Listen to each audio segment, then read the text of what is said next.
Hey D&M, hope you're doing well today. Hey, I feel good. All systems go. I think everything is working today. At least I hope so. We did a test stream to make sure everything was working. Seemed to be. If anybody can let me know, that'd be great. Um, should have music. Should have everything. Hey, Nix. Nix is actually here with me today. Hello, everyone. She is the unseen from the The voice beyond. yeah. Hey Kiwi. Appreciate you being here. I'll give it a few more moments and let everything all settle out and people come in.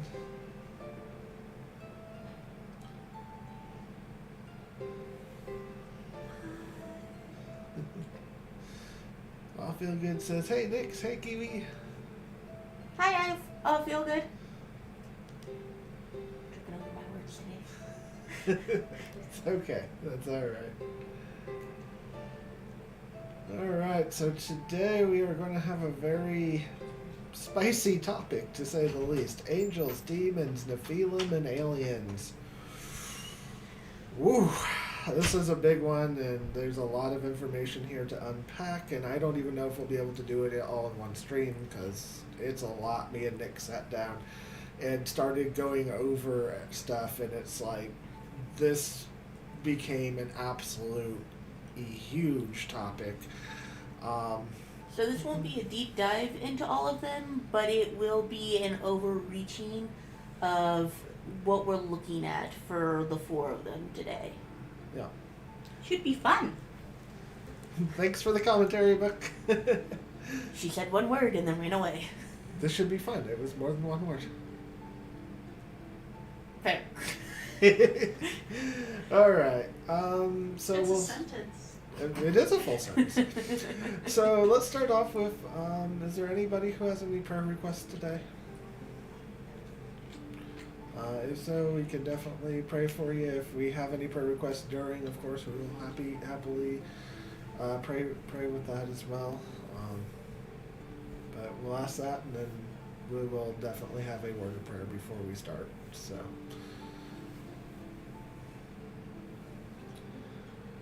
Sound all good. Thank you. All feel good.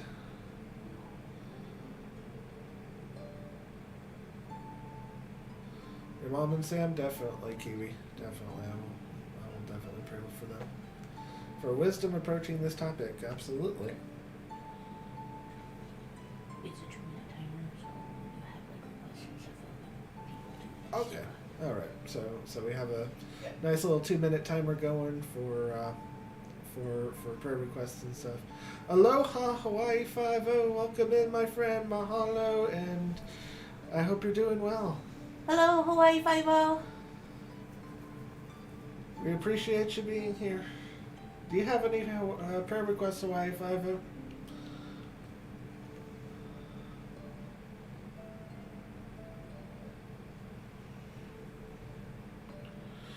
Yes, I'll be getting into that one in a moment, Kiwi. But thank you for typing it. But thank you for typing it. Viewer discretion definitely advised.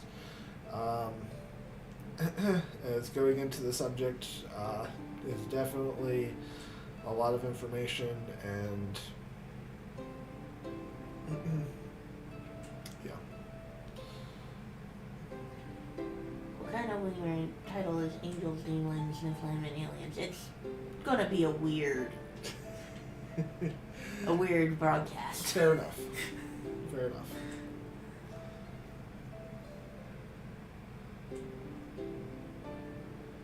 I don't know if I'm coming in loud enough or if I'm overpowering the view. So if anybody could tell me. Yeah, our mic is pretty good at picking stuff up, but we don't. Sometimes not. Sometimes it is. It sounded all good before we started. So hopefully, without changing anything. So, anybody else with any prayer requests? What's our timer? We have 3 seconds. Okay. And there it goes. Yeah, so we both sound good. Nix is a little quieter. All right, guys, so we're going to start with prayer. Father in heaven, I come to you today, and I just thank you for this time that we're all sharing together, and for the topic, Father, I just pray that wisdom will be given, and knowledge will be opened, and understanding will also be given. And I thank you for that. And Father, I also come to you for Sam and Debbie, Father, that they're going through a lot of medical and financial hardships right now. I pray that you will just open doors of opportunity for them and give them clear direction on what they need to do and how to do it.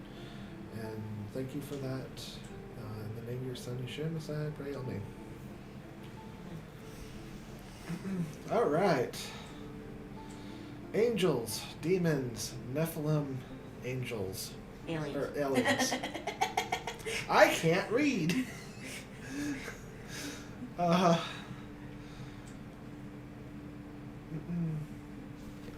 So, I just want to note, I am not a historian. This comes from my personal knowledge, biblical references, other things I have studied, people I have studied with, so on and so forth. For any inaccuracies I do apologize ahead of time, as sometimes, especially when we are talking about some antiquities, I might not have my information 100% straight, as unfortunately most of it is stuff that I have read or researched. As such, sometimes translations get a little bit mixed, and I just want people to understand that I don't read too much of ancient Greek or Latin or Hebrew or anything. My language skills in that are a little bit bad. I mean, I can do some deciphering and I can work on it, and I've learned some, but needless to say, I am not perfect at it, nor do I have any degrees in it. So this is just mostly to note for everybody that this is personal knowledge and personal opinions. We won't always agree. This is always possible that even me and Cry will actually have differencing opinions, just simply because we read different things and we establish different information in different places. So if you're interested in any of these things, we would definitely suggest researching yourself. This is just a little blurb of us and the knowledge that we come across and we talk about. So one of the things that we use, that I use, is the Seether, and I'm pretty sure I am butchering the name on that, as well as the Scriptures, which was, I believe, 2009, which was a retranslation from Hebrew to English. The Seether is the Jewish books of the Bible, what we would known as the Bible, but it's their completed version, as you would find in any of their texts and scrolls. Unfortunately, I was not able to find a good source for the Seether other than just buying it. The book is about this tall. It is absolutely an amazing thing to have. Thick. I think it is thick. It's just big book. It's almost 7 inches thick. Yeah, and so much awesome information contained therein. They cost about $90, and unfortunately I was not able to find a good download of it. The Scriptures you can download off of eSword, and eSword is a free program. If you just type in eSword, you'll be able to find it, and you can download all sorts of different versions of the Scriptures. It is absolutely an awesome program. Tim read the Seether from cover to cover. That's pretty awesome. That's a lot of reading. That is awesome. I'm impressed.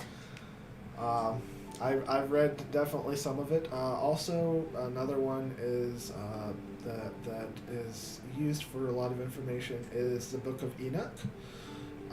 While it is not included in many scriptures. It is a good book. It gives a lot of information and fills in a lot of gaps. It is an absolutely incredible book. And once again, I do not have a thing. There is entire YouTubes that are dedicated to reading it to you. They're about 4 hours long, easy to find. Once again, very very awesome research material there. Do we have the links in the descriptions for these things? I will be adding them after, because I just ran out of time today. It's okay. So yeah, so there those are some of the main resources that I have. Other ones are from people that I have researched with, and have learned immense amounts of things that you just can't necessarily go out and find books on, unfortunately, because there's a lot of information out there that's just not available to public. I actually used to get to go into a library that was for only Florida government workers. I actually got to go into the library. I went with Robert, actually, and oh, you got into the private library. I got into the private libraries because I was doing research for something that we were working on, and you wouldn't believe the amount of stuff that's in those libraries that just is not available online or in the public or anything. You can't take photocopies of it. You can only read it, and they watch what you read. But it was absolutely incredible to get to go in and do some of this research on and other stuff as well. So unfortunately, that's actually true for a lot of places and things. It's like a lot of people think that you can get everything online, and you just can't. It's really sad because things that even are in public domain, it's hard to get a hold of. There's a lot of books that you're just not allowed to have copies of, and if they find it, they take it down or they corrupt the files, and it's not a lot of fun. But if you do deep dives on the internet, or you do deep searches, or you have things that can do that to find your books that are basically unedited copies, is what's the hardest to find. Yeah. So anyway, there's a lot of really amazing information out there, and I would definitely encourage people to study, and find information. The more you learn, the more prepared you are, and the more you're able to deal with things as stuff comes up. And the more you start realizing that our world is a lot stranger than you would imagine. All right, so with that out of the way, we are going to start with angels.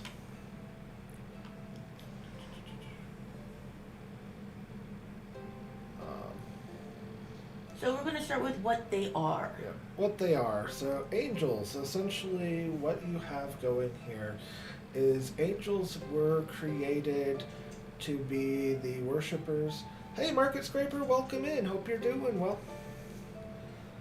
Hope you're having a great day. So angels were created to worship the Creator. They were also created to keep and measure everything. You're welcome. They basically, what they do is they govern different things like star systems. Messengers. They're messengers. They go and tell people things. They're protectors. They're warriors. They basically There's a jack of all trades, and there's a different type of angel for pretty much everything that they're supposed to be doing. Yeah. And when you start looking into the Book of Enoch, there's entire chapters of the angels that watch over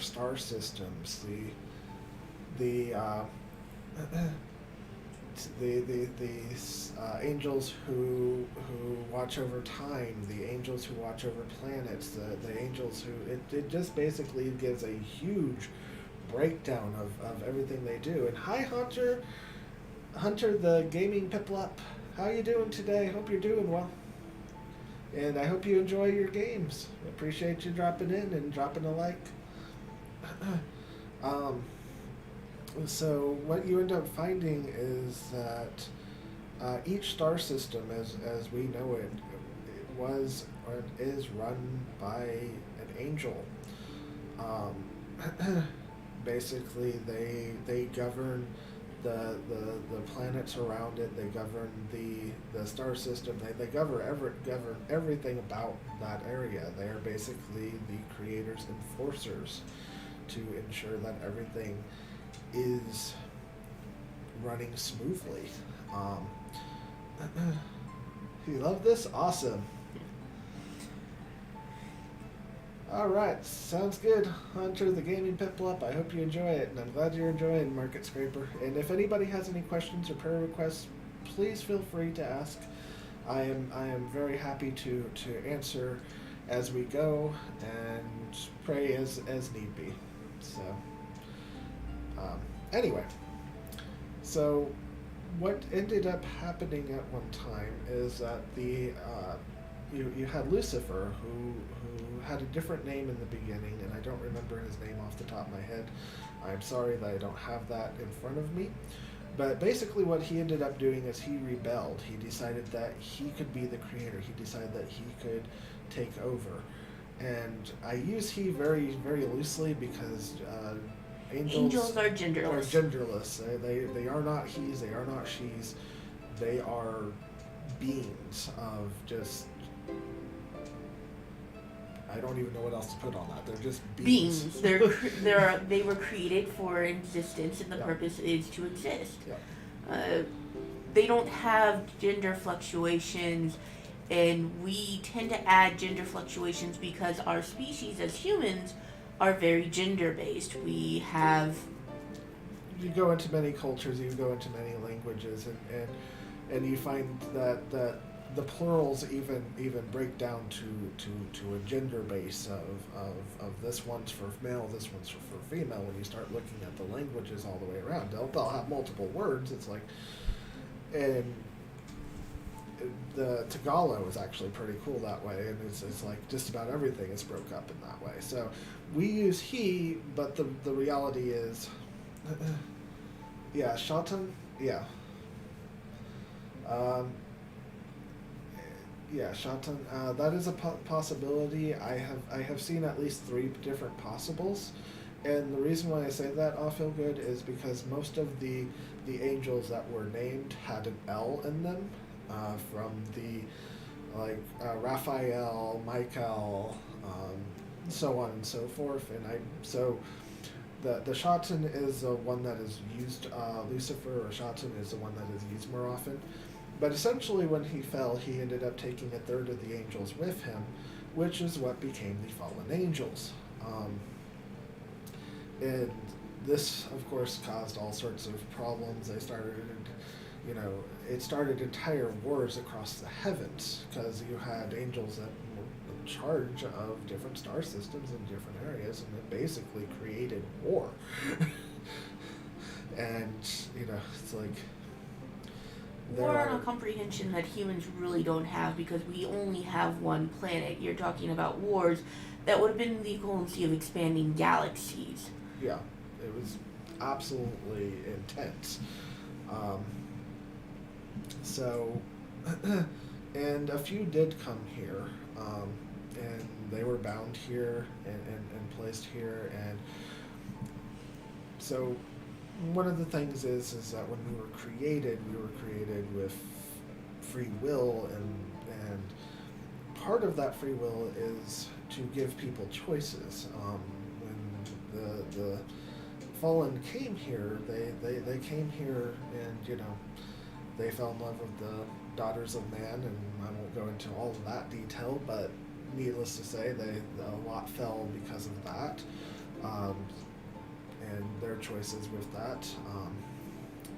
You had some that were like the serpent in the garden, and it's often said to be Lucifer, but actually when you start reading, it's like it's not actually named. Hillel, yeah, is another name. Yep. And I'm not good at pronunciation of names, guys, so I really apologize for that. Yours is closer than mine.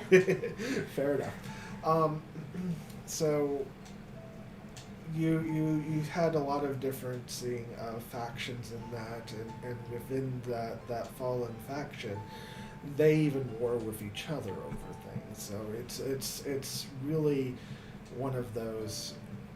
It's not a cohesive whole on that side because they fell for different reasons, and Lucifer or Satan or Hillel was one of the ones that's considered the head of it, but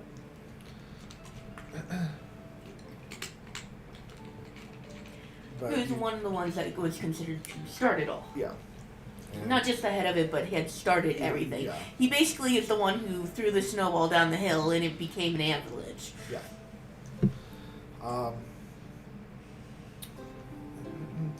And in this, you have many different types of angels. You have the seraphim, which are basically six-winged angels. Typically, they stand over the throne, is how they are most often depicted. They have 6 wings, and they are very fearsome-looking beings. Basically, their voices are compared to thunder. They shatter sound. Yeah, and so they are basically, the like some of the personal guards over the throne. They're absolutely terrifying. They have the 6 wings, 2 over the feet, 2 over the head. Hey, Team Pokemon, welcome in. Hope you're doing well. And so what ends up happening with this is, you have 2 wings up here, 2 wings down here, and the third set they fly with. And these things are absolutely fearsome. If you've ever seen one, they're scary. They are truly terrifying. And then you have the cherubim, which, if I'm cherubs. The cherubs. Once again, not the babies. No, they aren't little babies with wings. And when you see these depictions, guys, of a humanoid with a set of wings who looks absolutely beautiful or muscular or handsome or whatever, this is not an angel. This is nowhere near what an angel looks like in any way, shape, or form. I mean, you have ones that have 4 heads, the 4 faces. The 4 faces, the face of an ox, the face of an eagle, the face of a man, the face of a lion. And it's like, this is terrifying. You also have the one that is actually headless and instead has a replacement of 100 eyes.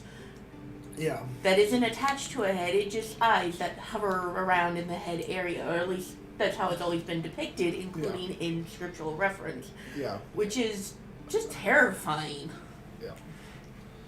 Yeah. And Isaiah 6:2 is where you get a description of the seraphim, and it's pretty incredible read of how they do. Nick's turned down mic just a tad. Nick's is here next to me. We're using the same mic.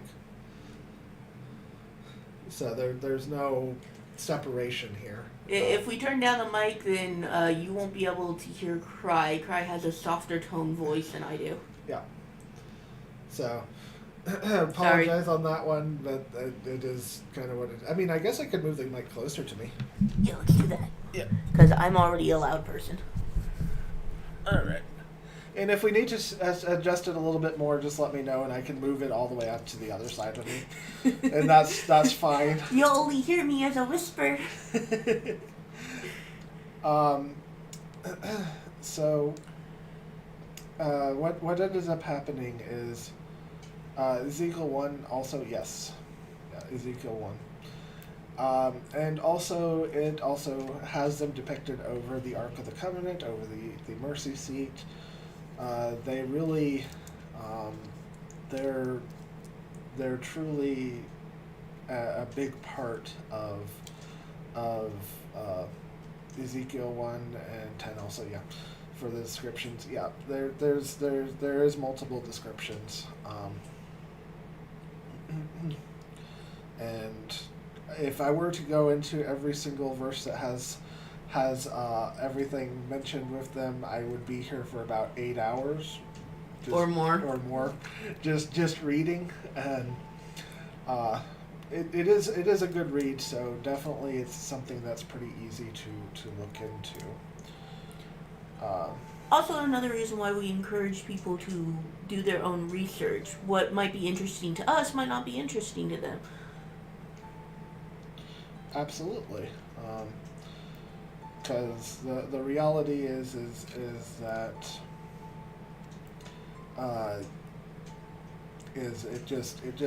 it keeps going, and the more you dig down, and like I said, today is not for a deep dive. It's just some general what's going on, what they are, and how they interact with people.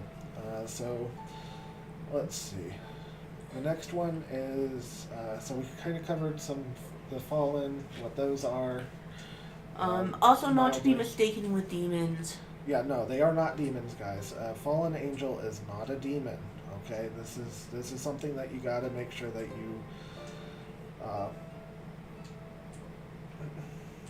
Yeah, no, they're definitely still here. They are 100% still here. So, which is why the next part is demons. What is a demon? Okay, so it is not a fallen angel. A demon is a corrupted being. And these corrupted beings can be many, many, many different things. A person can become one. An animal can become one. A mythological creature can become one. An alien can become one.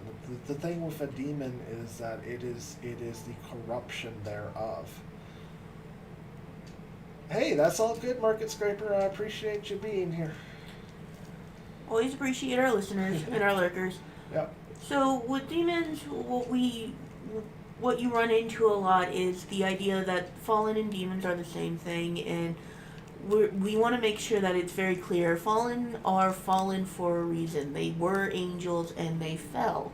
This is how they got the short-term name of fallen.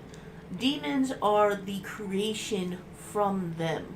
Their corruption that spreads into other creatures, other beings, things that have souls that are corrupted at its entirety. Mm-hmm. That's where you get your demons from. So the demons inhabit. So some demons do inhabit, and unfortunately demons is such a wide term. And the reason being is because it's anything that's corrupted. The original Hebrew, if you go into the original Hebrew of where demons came from, it's actually came from after the flood, when all the Nephilim died and their souls became loosed on earth.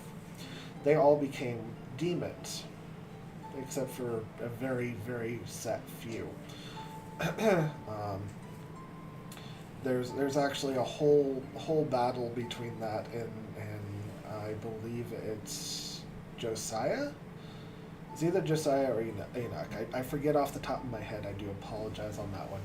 But there was a group of them that would not comply with what was going on, and they didn't become part of the demon. So the most often of a demon is a disembodied, corrupted soul of a Nephilim that. Oh yeah, absolutely. You should cast demons out of people, 100%. In fact, I've even done the same, because what ends up happening is demons latch on to people and other entities too. they latch onto people, they get into people, they start feeding on their emotions, their pain, their hatred, their so on and so forth. It's basically when you've a lot of times what I have seen is, especially when growing up in school, it's like you would have kids that would suddenly just go absolutely crazy for no good reason. They just start lashing out and being angry and so on and so forth. Well, what it was it was an entity that had come up and said, you know what, I'm hungry, I'm going to stir the pot. Or a teacher or two. Yeah, you aren't kidding about that one. So what would end up happening is that a demon would come in, or another entity that would come in and stir the pot. It would cause them to get angry, and they'd absorb the energy and then move on. This is something that happens often with people. Broly! End times Nephilim will start to show themselves. I didn't know you were into this type of subject, Broly. Well, awesome. Learn something new every day. And you are right on that. And absolutely love you, Broly Poles. You're a Christian. Awesome. And they most certainly are showing themselves. You are seeing more and more Nephilim, and we are going to be covering Nephilim here in a bit. And absolutely appreciate you, Broly. Make sure you check out Broly. Can somebody exclamation point Broly and share out his stuff? I'm sure everybody here knows him, but I absolutely love you, Broly. So. Unless someone else is going to do it. There we go. Awesome. Thank you, Kiwi. Appreciate it. So they end up coming in, they stir up the pot, they create the emotion, they create the anger, they create the chaos, they eat, and then they move on. They feed off of energy. This is why oftentimes the fallen angels and demons are after people's souls. It is the one energy that they have that is basically, if they can get a hold of it, you've just given them immense amounts of energy and power. It is something that they look for.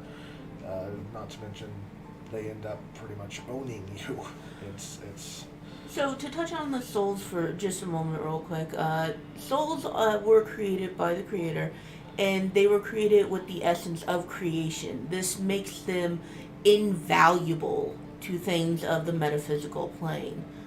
And I choose to use metaphysical because it's a lot easier to say the metaphysical plane than list every single thing that is actually interested in your souls, because it's not just demons. Other things have immense interest in your souls as well. Even angels have immense interest in your soul. They are interested in keeping it pure because it's part of the Creator's gift to the world. But it is something that most metaphysical creatures have an intense interest in, and that is why it is viewed as pretty much a currency to a lot of metaphysical beings. So yeah, guys, just be aware. Okay, I mean, I had my experience with that. I believe I was either 18 or 19. I had an entity that pretty much identified itself as a fallen angel. Basically appeared to me and it made an offer to me that I could have anything I wanted. I could have riches, I could have money, I could have power, I could have fame, I could have whatever. Glory. Name it, it is yours if you will renounce everything. And you know, it's like that was it. Just renounce everything. And I said no, absolutely not. I will not. Woke up. I mean, I had my heart pounding and everything else, because it's like I knew what I just seen and what I had just can't come across there.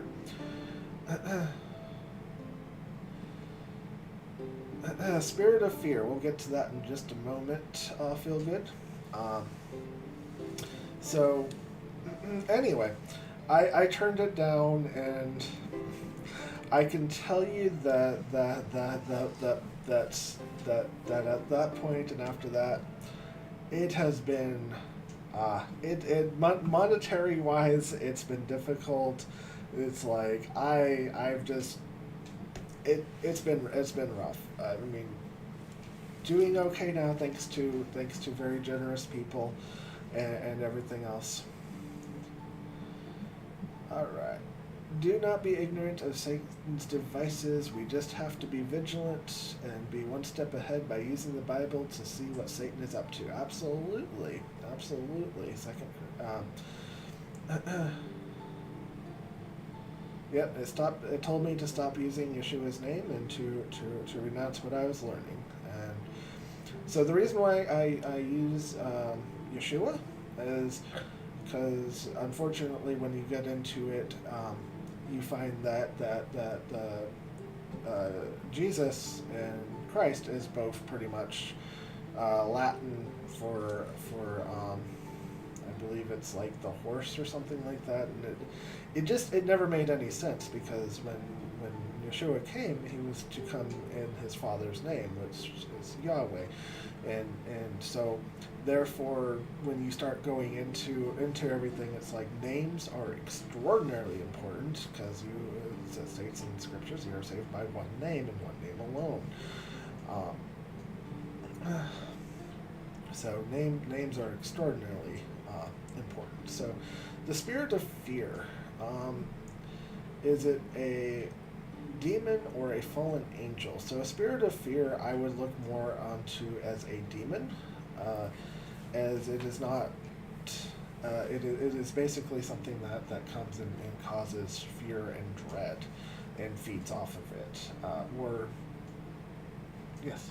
Oh, I was just going to say that, so a spirit of fear, it depends really and truly on which type of spirit we're referring to. But demons are often referred to as devils and unclean spirits. This is because they're corrupted spirits.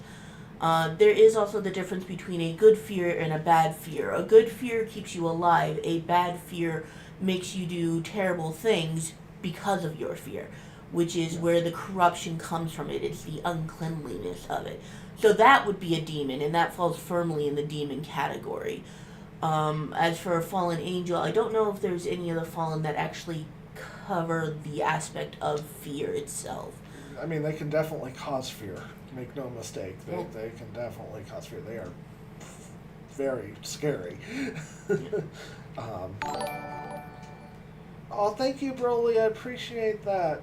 Thank you, Broly. Thank you. That's so generous of you. Thank you. I really appreciate you, Broly. And I am sorry I haven't been on anybody's streams lately. I have not been able to chat up until about a day ago because my entire thing got locked into my secondary account. And I was not able to chat with anybody. I couldn't even chat on my own page. On our own channel, they couldn't chat. It was like, how did this happen? Why did this happen? You still haven't made the video for that, have you? I need to. I'm going to make the video on that because I found it because I got a hold of YouTube and it's like, what's going on? And finally, like, I'm just going to delete my second channel. And I went and found that, it was set up for my secondary channel, which I don't use for anything at this current moment, and as the main one, and I couldn't chat on anybody's through mine. So, we'll make another video for that at a different time. Yeah. Did that satisfy your question? I feel good. Yeah. Let's see. So 2 Corinthians, do not be ignorant of Satan's devices. We just have to be vigilant and be one step ahead using the Bible to see what Satan is up to. Absolutely, Broly Pulse. Basically, wisdom and knowledge is your absolute best tools to be able to get ahead of everything. So that way you understand what's coming down the pipeline. It really makes it so that way you understand and are able to combat things as they come up. Let's see. So what do the fallen angels do? So the fallen angels basically, what a lot of them have been bound, um, and still have a purpose. So the fallen angels truly they are still combating. If they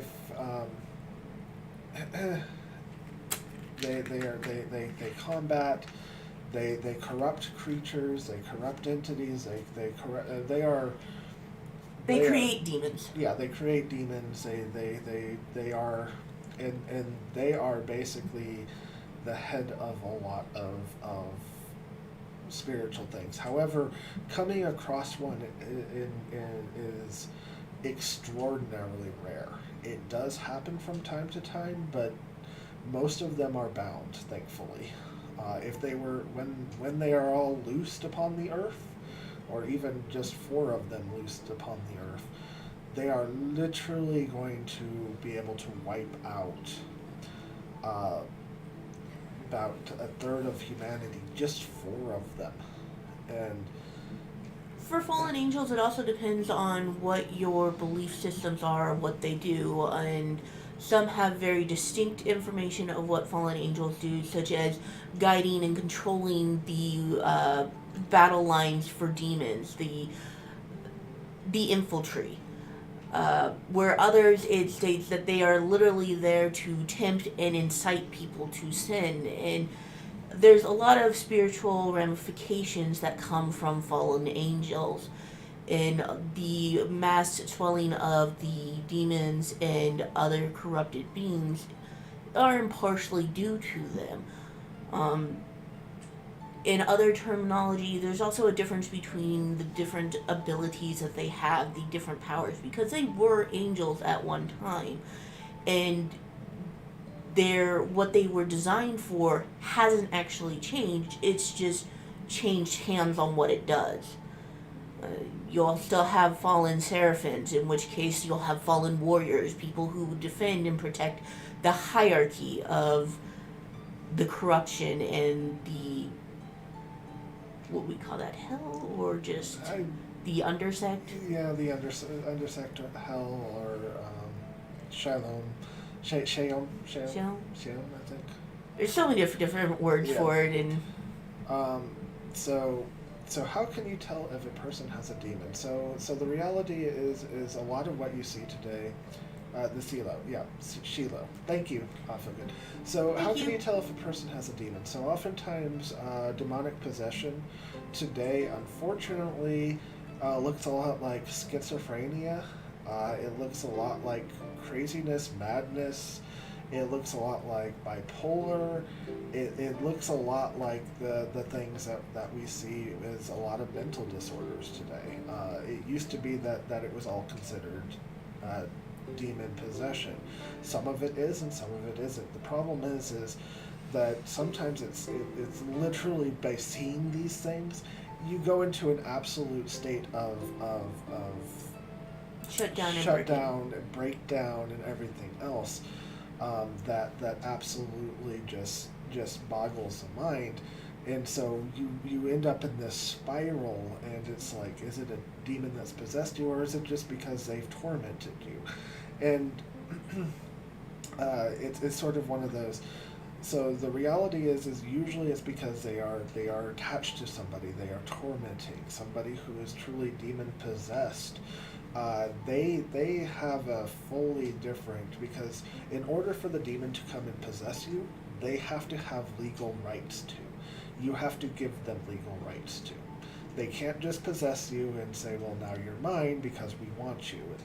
It doesn't work that way, because they've been given a set by the Creator that of laws that say you must do the following if you are to do what you're going to do.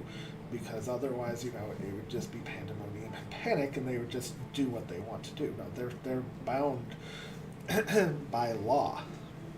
So when they inhabit somebody, by laws of the soul. Trainer Trina, when am I doing more Pokemon giveaways? At some time, Trainer Trina, banana. Right now, our monetary has collapsed totally, and we're trying to get back on track. And if we can get back on track, we do intend to do more Pokemon giveaways. Unfortunately, right now we are not able to. Uh, so when what you end up having happen is that a demon attaching itself, they can attach all day long because basically they just do they feed off the energy, they come, they go, but when they possess you, you've given up the rights. And I see that question, so we'll get there in just a moment.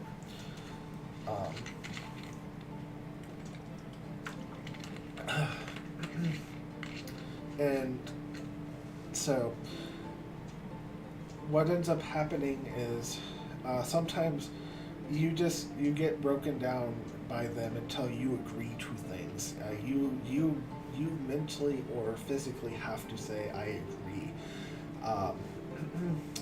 in order to have them take over and become. They need a foothold. They need that foothold. So how does one relinquish the rights? Basically, you have a foothold. You basically say, I'll do anything to make this go away, or I will do anything to get something. You see a lot of famous people in the music industries and the news industries and the tech industries, so on and so forth, that are making these multi-billions upon billions of dollars, which is just insane. But it's because they have given up the rights to their soul in exchange for this. That's not to say that all of them did it. This is, yeah. This just does occur, though. It's people, in order to give up rights and relinquish rights, they have to do so on certain levels. It's one of the reasons why it's always very careful what you say, very careful what you wish for, very careful what you do. And this is because it can cause these type of problems.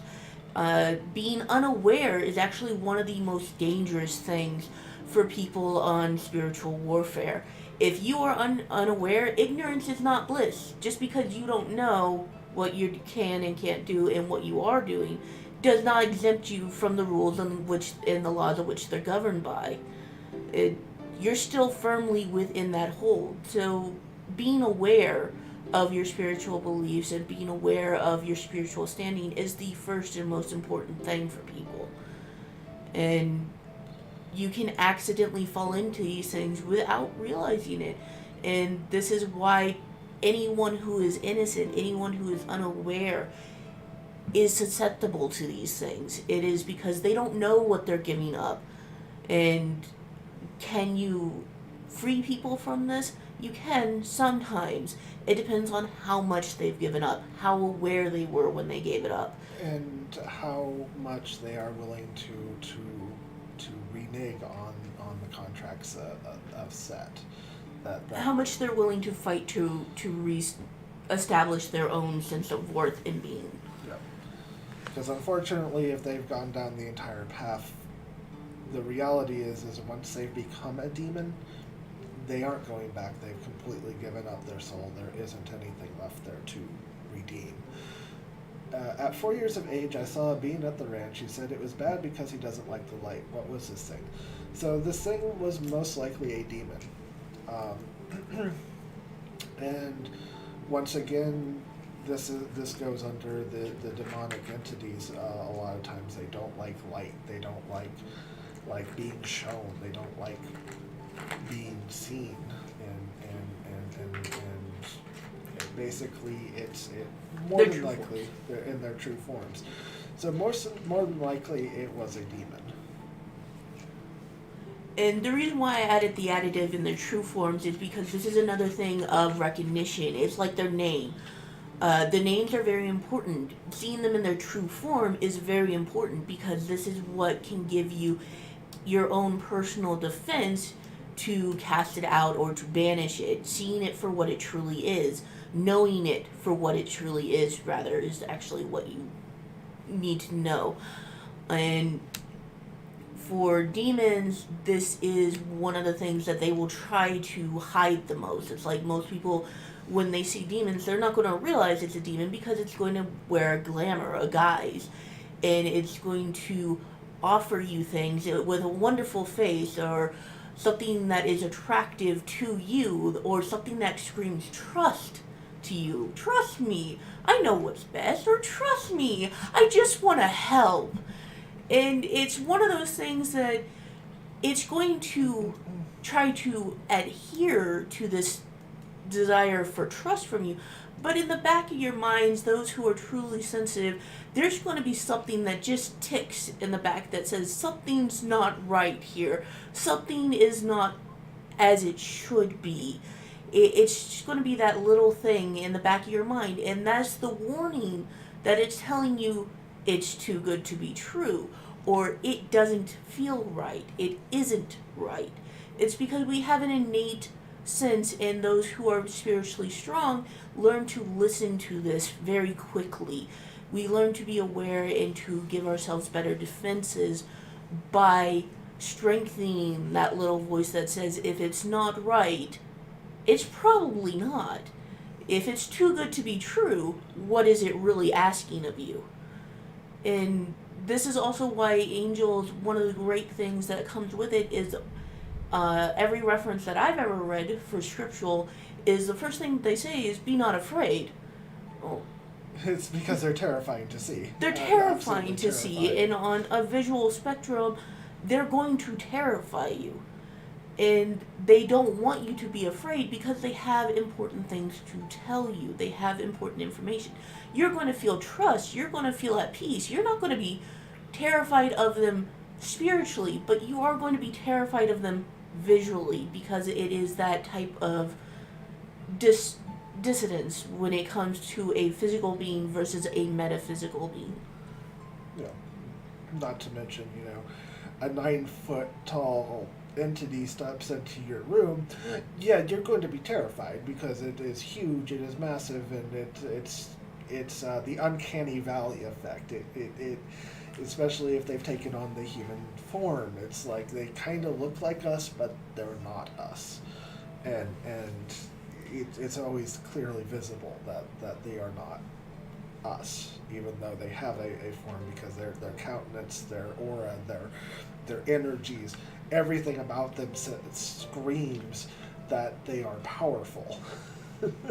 And so peace be still is what they speak to you, and it's basically, when they speak, they are speaking in a language that is the primal language, if you will, the original language, and that original language had no barriers. So there's no missing context. When they say a word, it means everything that possibly could mean. This is why when they say your name, it would be a tremendous amount of information that comes forth, because this is what your name means, your soul of your name. And this again comes back to the reference of why names are so important, is because it's a direct link to you, or to them, to whatever is speaking to of its name. And their language is one of no barriers, no lies, no misinterpretations, no misunderstandings. One word has all of its meanings wrapped up. They know exactly what they say, and you will know exactly what they say. And I'll feel good to say so. Alright, so last week I had a dream of a leopard-like creature, huge and terrifying, guarding a door I needed to go through. I prayed in the name of Yeshua 3 times, and the creature turned into a kitten. Yep. It allowed you to go through by changing the form. Which there are, interestingly enough, actually, lion men and leopard men mentioned in Scripture. It's pretty fascinating. King David had a run-in with them, and he lost a lot of troops to him, and finally he just said, you know what, enough's enough, I'm leaving their place alone. And anyway, neither here nor there. It's a really fascinating study when you start getting in depth into it. Anyway, sorry, rabbit hole. Rabbit holes are fine. Yeah. What I would say to something like this is that by praying 3 times into it, you're praying to the creator to protect you, and if the creator is the one who has control of this, then it means that it would turn into something easy for you to pass through because you were found worthy of passing through the gateway. I would see this more as a defender who is there to protect the doorway from things that are not worthy. You gave prayer, and instead of having to go into battle with the beast became a kitten, and you were allowed to pass through unharmed. That's how I would interpret it, but then again, I'm only an interpreter. Yeah. I like dreams. Yeah, definitely. So, Satan is a roaring lion seeking whom he may devour. Yeah. So that's definitely something to put onto that. Resist Satan and he will flee. So the reality is when you're owned, and you are marked and everything, that their power over you goes away, completely goes away, and they can still cause issues, and as even when shown with Job, however, is Satan was given a leash. Lucifer was given a leash of what he could do to test Job, and this is our example for us of you know what can be done. Hey Wesley, welcome in. It's an example of the laws in place. They can tempt and they can corrupt, but they only are allowed so much leeway. Yeah. So therefore they can only do what they are allowed to do. Let's see, you have a question. Can this ever happen accidentally, the giving access? For example, if you're in what seems to be a hopeless place and nothing will be better and you do anything for betterment and you wish for them to change and something random comes along that may seem too good to be true and you accept it, like, is this possible? Well, absolutely, 100%, Kiwi. So here's the thing that happens with this is they work by laws, and one of the laws is if they offer something and you accept it, that the terms and conditions that they have is accepted. And just because you are ignorant of it doesn't make you not responsible for it. It's kind of like, when you have rules of the laws land, of our country. Yeah.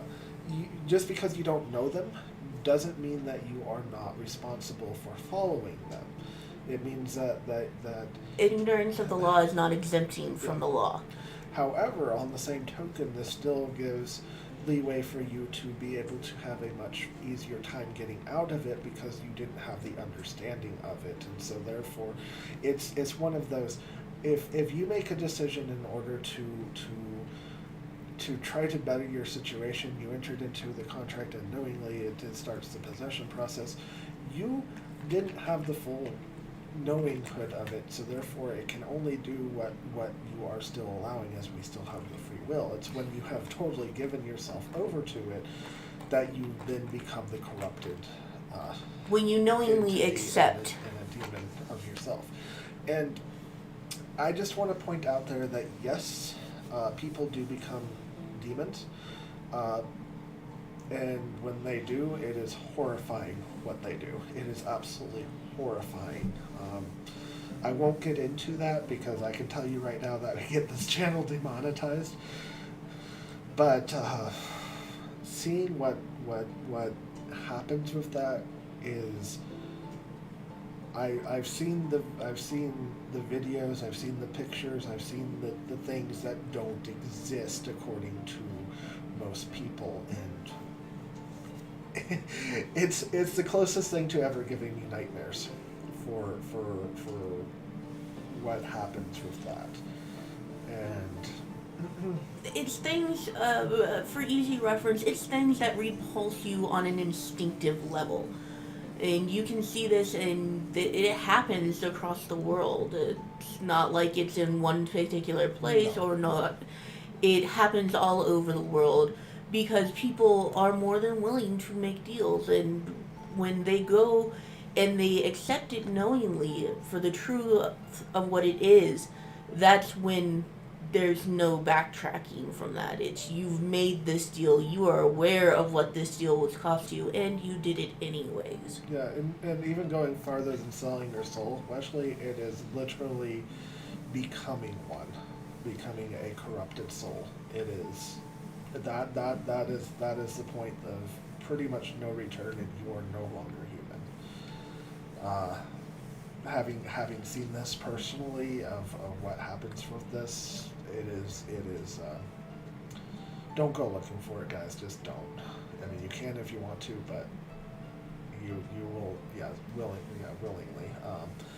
An unwillingly person, they can be saved. They can be brought back. They can be cleansed, because it wasn't something that they willingly agreed to. So once again, it's like you'll see a lot of people in the music industry. They get their 30 years of fame or whatever it is, and then suddenly they're begging to get out of it. They're begging to they start going to church. They start trying to do all the right things. But the reality is they've already made the deal. They've already they have to pay the price. And once again, this goes beyond just somebody having a possession. This is somebody who said, I am willing to give this to you in exchange for this. And once that has been given, once that has been changed, there isn't really much going back. I'm not going to say it can't happen, but I don't think it does happen. So once again, your soul is the most valuable thing that is truly yours. And if the government could figure out a way to tax it, I'm sure they would. Sorry, just no, that's true. needed that moment of laughter. Does anyone else have any more questions on demons? Remember, this wasn't a deep dive. This was actually just meant to be an overreaching and branching. And this is why we highly encourage people to do research, to look for information, and to verify sources and their sources. Don't just read the first blurb of something when you put in the word demon and accept it for what it is. So definitely do your research. Read scriptures, read documentations. Historical events can actually have a lot of references that people just don't know about. But again, any other questions on demons? Because otherwise we will be moving on to the Nephilim. Yeah. So we're getting a storm? Yeah, we're getting a lightning storm, thunder. Ooh. So if we suddenly disappear, guys, I promise it's not demons taking us away. It's just lightning, knocking out the internet or the power or something. Most likely just the internet. Yeah.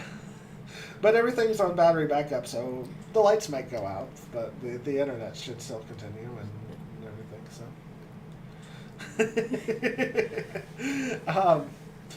So exciting. Yeah. For sure. Alright, so transitioning. Alright, so transitioning over to the Nephilim. The Nephilim are actually a very interesting thing because Nephilim are hybrids. Basically, they're the sons of fallen. They're genetic sons and daughters of the fallen. They're experimentations. Basically, it is this very wide category of a lot of different things that you see out there. It's not just a one thing that you can point at and say, oh, that's a Nephilim, and that's it. It's like, it's a huge branching category, and the interesting thing is it doesn't fall just on the metaphysical plane, and it doesn't fall just in with demons. Demons are not the only thing that have made Nephilim. Fallen. Sorry. Yeah, it's okay. My apologies. It's all good. So you also have, on the same token, the alien side of it, which looks a lot more like the genetic research of different things and creating different hybrids of things. And so one of the things that you look at and say, well, why is this? Why do they fall so far? We'll get to aliens in a moment, but well, Nephilim. We're sticking on Nephilim for a moment. Okay. We're on the Nephilim. So the Nephilim, some of the better examples of Nephilim species would be a lot of the different like mermaids, giants, jinn, a lot of the entities that you see in like the Minotaur would be one. So, one of the easy references that I use a lot, because this is where I've seen the most distinction, is Fallen have a tendency to make Nephilim humanoids. They're the most common thing that you'll find with Nephilim from the Fallen side, is you'll find humanoids. So if it's a humanoid type form, if it's humanoid enough to be recognized as humanoid, then it's more likely from the Fallen side of it. And where I tend to separate with the experimentation, the alien diversity that mixes and matches, because they've gotten into this too, is that tends to be creature-wise. This is animals and species that tend to mix in a hybrid without rhyme or reason. Things that shouldn't possibly mix and suddenly do. Yeah, so it's like you'll see a lot of just really oddball creatures out there, and things that look like genetic experiments. Well, they probably were genetic experiments done by alien species. I mean, there's a lot that can be gone down, but it's one of those, when you start following down the trail of rabbits, it's like each one of these can be an entire thing. You think that pigs are hybrid experimentation in Noah's time. I would disagree with that. All feel good. I do understand that why people might be able to look at that and say, yeah, that's factual. Same heart and same eyes, same brains as a human. It's not exactly. It's like a 98% match.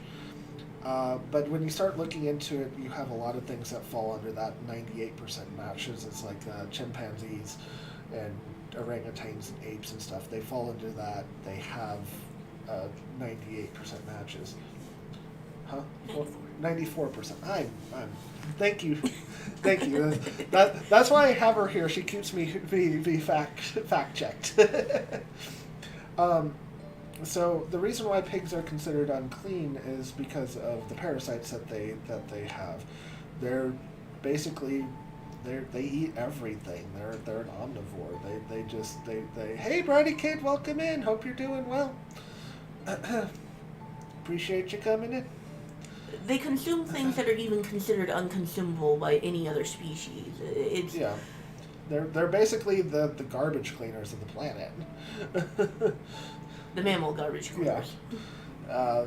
Which, I mean, that's actually something that's the toxins are in their meat. Well, yeah, some of the toxins are.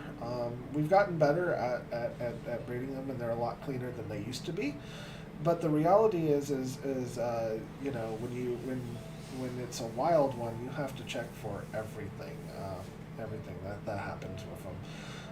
Not a hunting fishing show, but I mean you can have them to where they are, toxic to people and can't be eaten because of diseases that they have and stuff.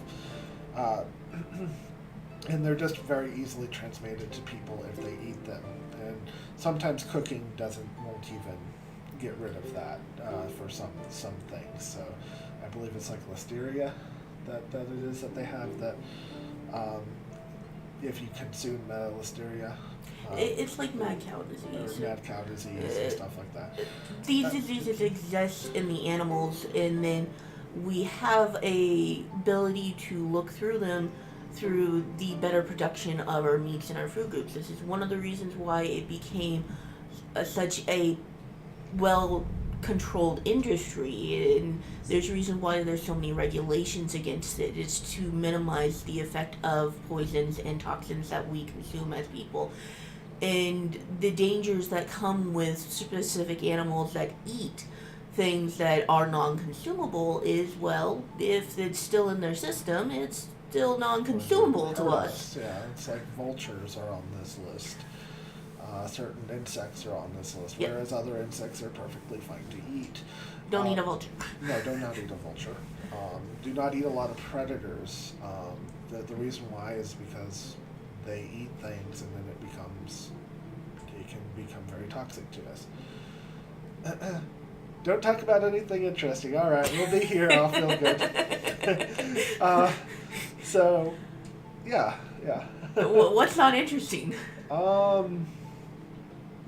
No, I'm legitimately curious because I find a lot of different things interesting. So the don't talk about anything interesting is like, does that mean I have to sit here quietly, or does that mean I just ramble for the entire time? I think we just sort of do some rambling and work back and forth on that and wait for I'll Feel Good to come back as requested. I have no problems doing that. Let's see.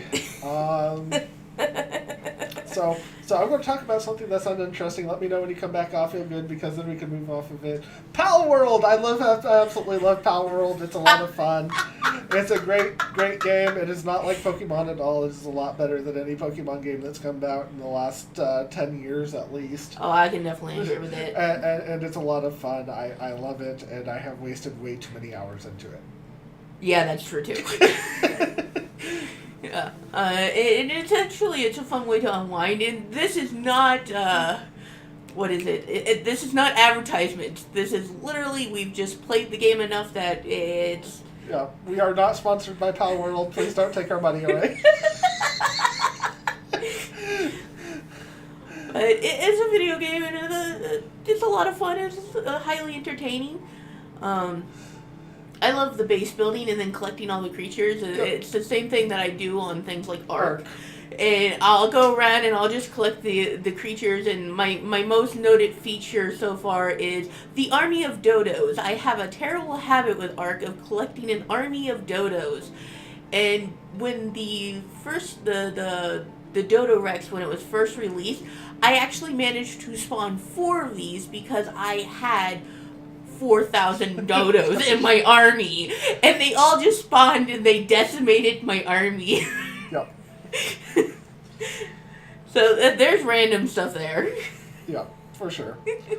All right, so random plug of a game done now. I know that Mom's not, or I'll Feel Good's not quite back yet, but should be soon. Anyway. Well, she said talk about things that are not interesting. Right. And I'm assuming that's not interesting to them. You are right. You're right. It's definitely uninteresting to her. And I haven't seen Dragonfly come back on yet. Oh no. I hope he comes back on. It is his birthday today, and we will be sending out a care package to Dragonfly sometime. So everybody wish Dragonfly a happy birthday. If you see him today. Because they were on earlier on our testing, and then they didn't come back on our regularly scheduled even though they're intended video. To, so I hope they're doing okay. Yeah, I hope they're alright. Any other prayer requests before we continue on to with the Nephilim in just a few moments here? We got kind of sidetracked on pigs a little bit, but that's okay. That's okay. Well, it was because it was the idea that they might be a genetic modification of Nephilim, and I can understand the reason. Offield's back. Welcome back, Offfield. Good. All right, Welcome back. We talked about nothing interesting for you for a few minutes there. Anyway, so but you do still see Nephilim today in anything that's a hybrid. You see it a lot in cryptozoology, things that just don't fit a lot of the things that we would know. And they are pretty interesting thing, and I do want to go into some deep dives, but every single one of them has a deep dive on their own that would be an hour-long topic. At least. And I mean, you could spend several hours just on the qualifications and the different verifications for angels. Yeah. And so generally speaking, if you see something that just doesn't fall under the norm, it is probably a Nephilim. And not to mention, they can be corrupted, they can become demons, and oftentimes do. I was fortunate enough to be able to see some of these creatures, and once again, this is something that I will get onto another day, another topic, because of how much is there. But the amount of the creatures that are out there that are just in the Nephilim species, or are just incredible amounts, and some of them do work for the Creator and with the angels and with people who do combat against demons and fallen and everything else. Some of them do help. So a lot of them fall into the mid category, the same way with humans. They can be good, they can be bad. A great example of this would be gargoyles.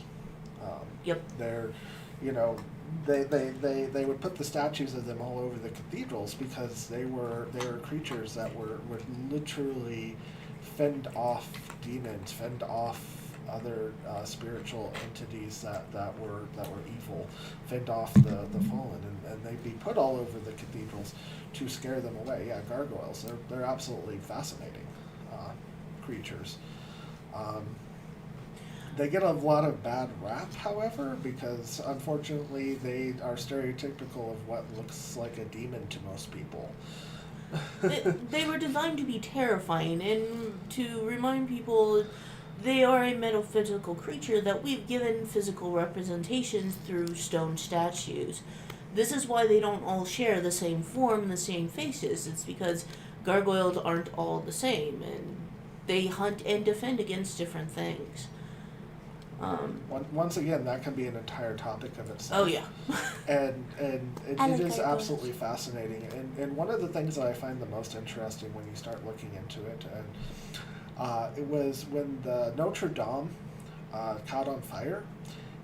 That very day is the day that they removed the gargoyles from the church, and it caught on fire. And when that fire happened, okay, regardless of whatever I think about the Catholic Church, they're good about catching demons and imprisoning them. However, when that fire broke out and they removed the gargoyles, the protections on this, it literally released so many entities that were trapped in Notre Dame. It was insane watching and seeing everything that was coming out of that. It was another topic, another day. Definitely. But yeah, so they're oh, Satan and his followers have power too? Absolutely, 100%. We are on, while this planet is by rights given to us, we have given it back to them, and let them control things. So yeah, they definitely have power on this planet because we allowed it. Not just allowed it, but offered it. Yeah. Because of we are very much willing to trade things like gold, money, fame, fortune, power, rule, in exchange for, letting them do as they will. So, yeah. I will be right back. I need to use real quick. Alright, so then you guys are just going to have to suffer through me for a moment. So there's lots of different interesting things on the different topics. If you guys have questions, this would be a great time to put them into the chat so that way we can read them when Cry comes back. But I would definitely agree with you, I'll feel good, in that Satan and his followers have power too. They do have power, and what I actually want to focus on there is too, also. As in, we also have power. We have power, they have power, and they are under laws and governments of they only have power if we hand it to them. This is another thing of why I believe that it's very important, and the first and foremost thing for people in their spiritual souls is to be spiritually aware. Being unaware of what's going on, or just saying that it doesn't exist and just pretend that everything is okay when it's not, these are dangers that give them an open doorway to torment those who are aware and those who see the corruption that is occurring and are actively fighting against it. We have responsibilities when you become aware of these things, but you still have responsibilities even when you're not. And I would certainly hope that people would look for that information. We'll research, we'll keep asking questions.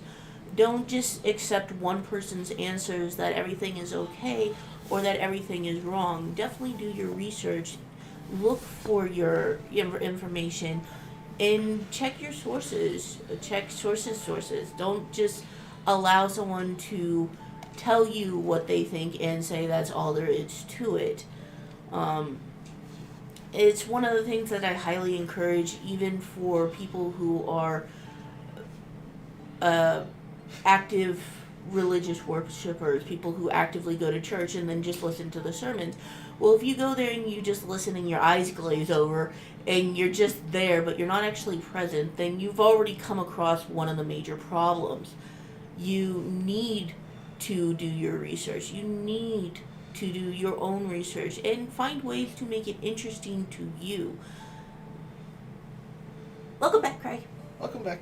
And welcome in. I cannot pronounce your name, and I have no idea how to even begin to pronounce your name, but Nintendo 64 is awesome. Absolutely love the system.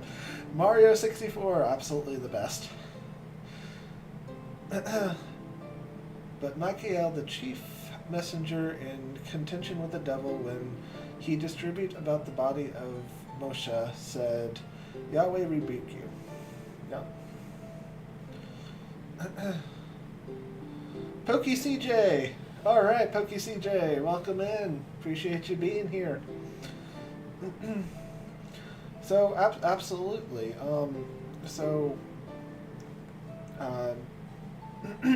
Once again, names have power. Names have the ability to rebuke and remove and cast out demons and fallen. On the same token, if you do not have the belief behind you, all you are doing is yelling into the wind. Is yelling into the wind. I mean, they will still respect the name, and the first thing that they're going to do is freeze, and because you are now invoking a name, and a name that has power over them, and the first thing they're going to do is say, "Oh, wait, what just happened here? Things just got escalated," and they're going to be more careful about it, because did you just use a name that you have and know, or do you have that power, authority, and ability behind it? And if you don't have that power and authority, belief behind it, you have basically just escalated things from it toying with you to being, oh, well, you know how to use, you know the names, but you ain't got any idea of what you're doing with it.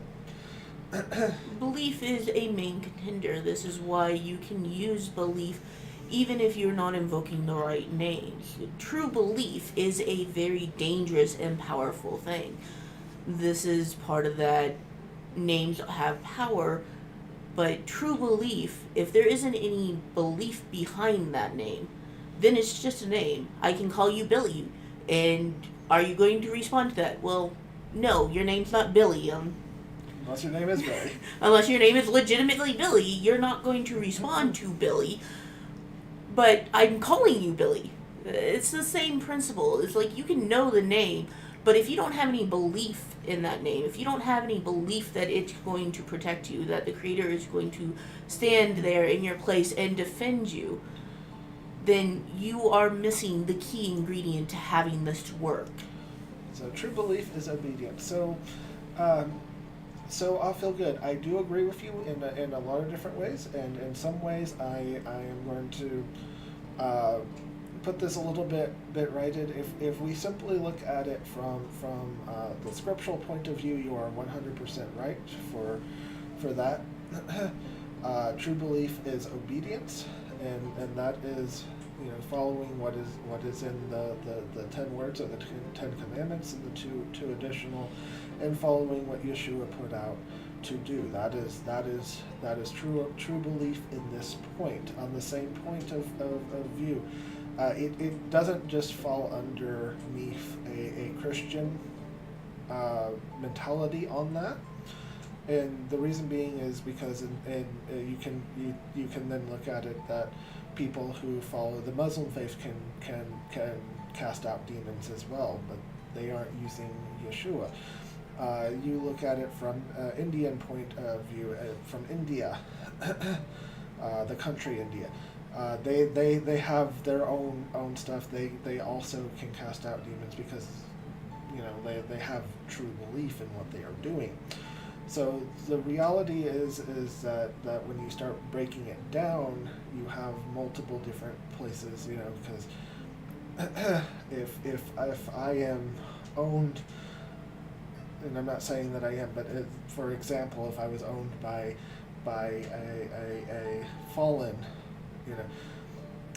or and I invoke the fallen's name because I am owned by them, that means that other entities will also have to respect that. So it doesn't just go under it, but you are right from a scriptural point of view for those who follow Yeshua. That's also where I want to add in that, as All Feel Good has put in, that the devils believe too.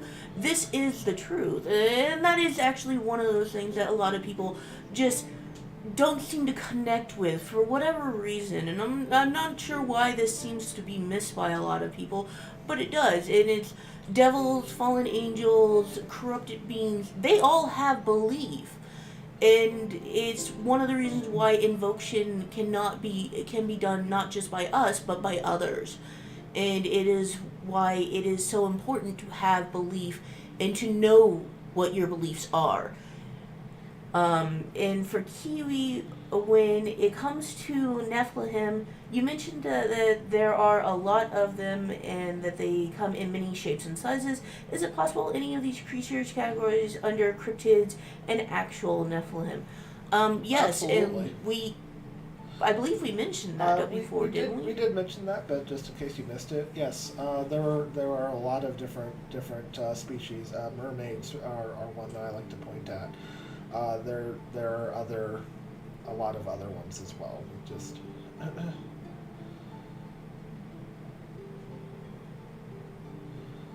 show me your belief without your works, and I shall show you my beliefs by my works. You believe what Elohim is one, you do well. The demons also believe and shudder. Yeah, absolutely. I'll feel good. You are 100% correct on that one.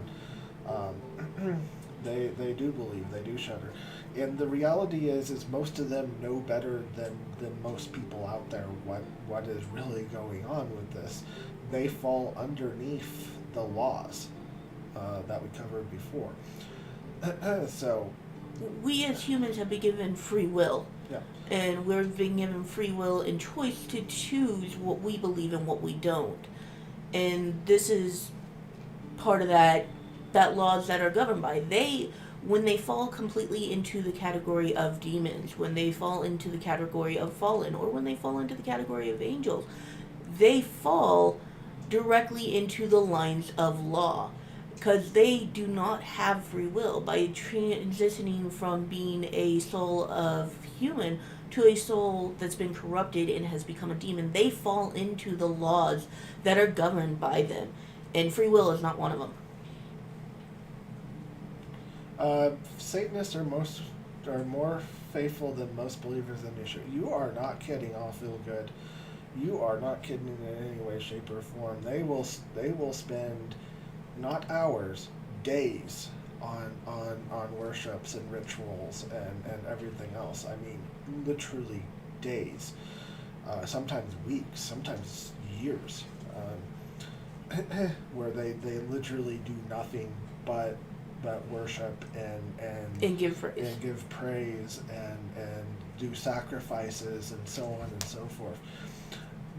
Unfortunately, most believers in this country are very, very soft and very holiday Easter and Christmas, and the reality is that we have an pandemic in this country of people that are looking for answers and looking for what to do. And unfortunately, Christians, they're just not there. They don't acknowledge what is going on around them. They don't acknowledge that demons and fallen even exist in a lot of them. They don't perform exorcisms. They don't perform cleansing rituals. They'll tell you pray and go to a psychiatrist to go get your medications. And when people are having all these experiences around, if you go onto like TikTok or something, it's like, what's one of the biggest things over there? They call it witch talk, because at least they find somebody who's willing to talk about these things and willing to give explanations about these things and not just call the people crazy, because that's what so many people do. And even in the churches, when you go and say, hey, I'm having this problem, and suddenly it's like, well, you just need to go get medication. It's the simplest answer. It means they don't have to do anything else. And that laziness, sloth all the way around. Yeah, and then you go into the churches today, and some of these mega churches, and you watch the entities in there that are claiming the souls that are being, quote unquote, baptized in the name of what the church is. I mean, it was disturbing going into this mega church and watching this entity just absolutely. It was like walking into a meat house. It was so horrendous. And so Kiwi was with me, and she's like, "What on earth is this? Why does it feel like tentacles, slimy tentacles, are trying to wrap around us and everything?" And I'm like, yeah, this is unfortunately what the churches are becoming, and it was just absolute horrendous to watch this and go in there, and it's like the corruption of consecrated ground. Yeah, the corruption of consecrated ground is just absolutely mind-boggling. And which is where I would like to state that corruption can happen to all things in all forms. This includes sacred ground. Oh, absolutely. And people forget this. Yeah. And it's one thing that isn't really taught anymore. Many churches aren't even consecrated anymore, which in and of itself is disturbing. No. And the door you needed to go through in the dream was the church door. That creature was guarding it. Okay, cool. Any comment on that one? Sounds like a gargoyle. Fair enough. Blindly falling into rituals. I don't know about, well, yeah, in the churches today, yeah, people do blindly fall into the rituals.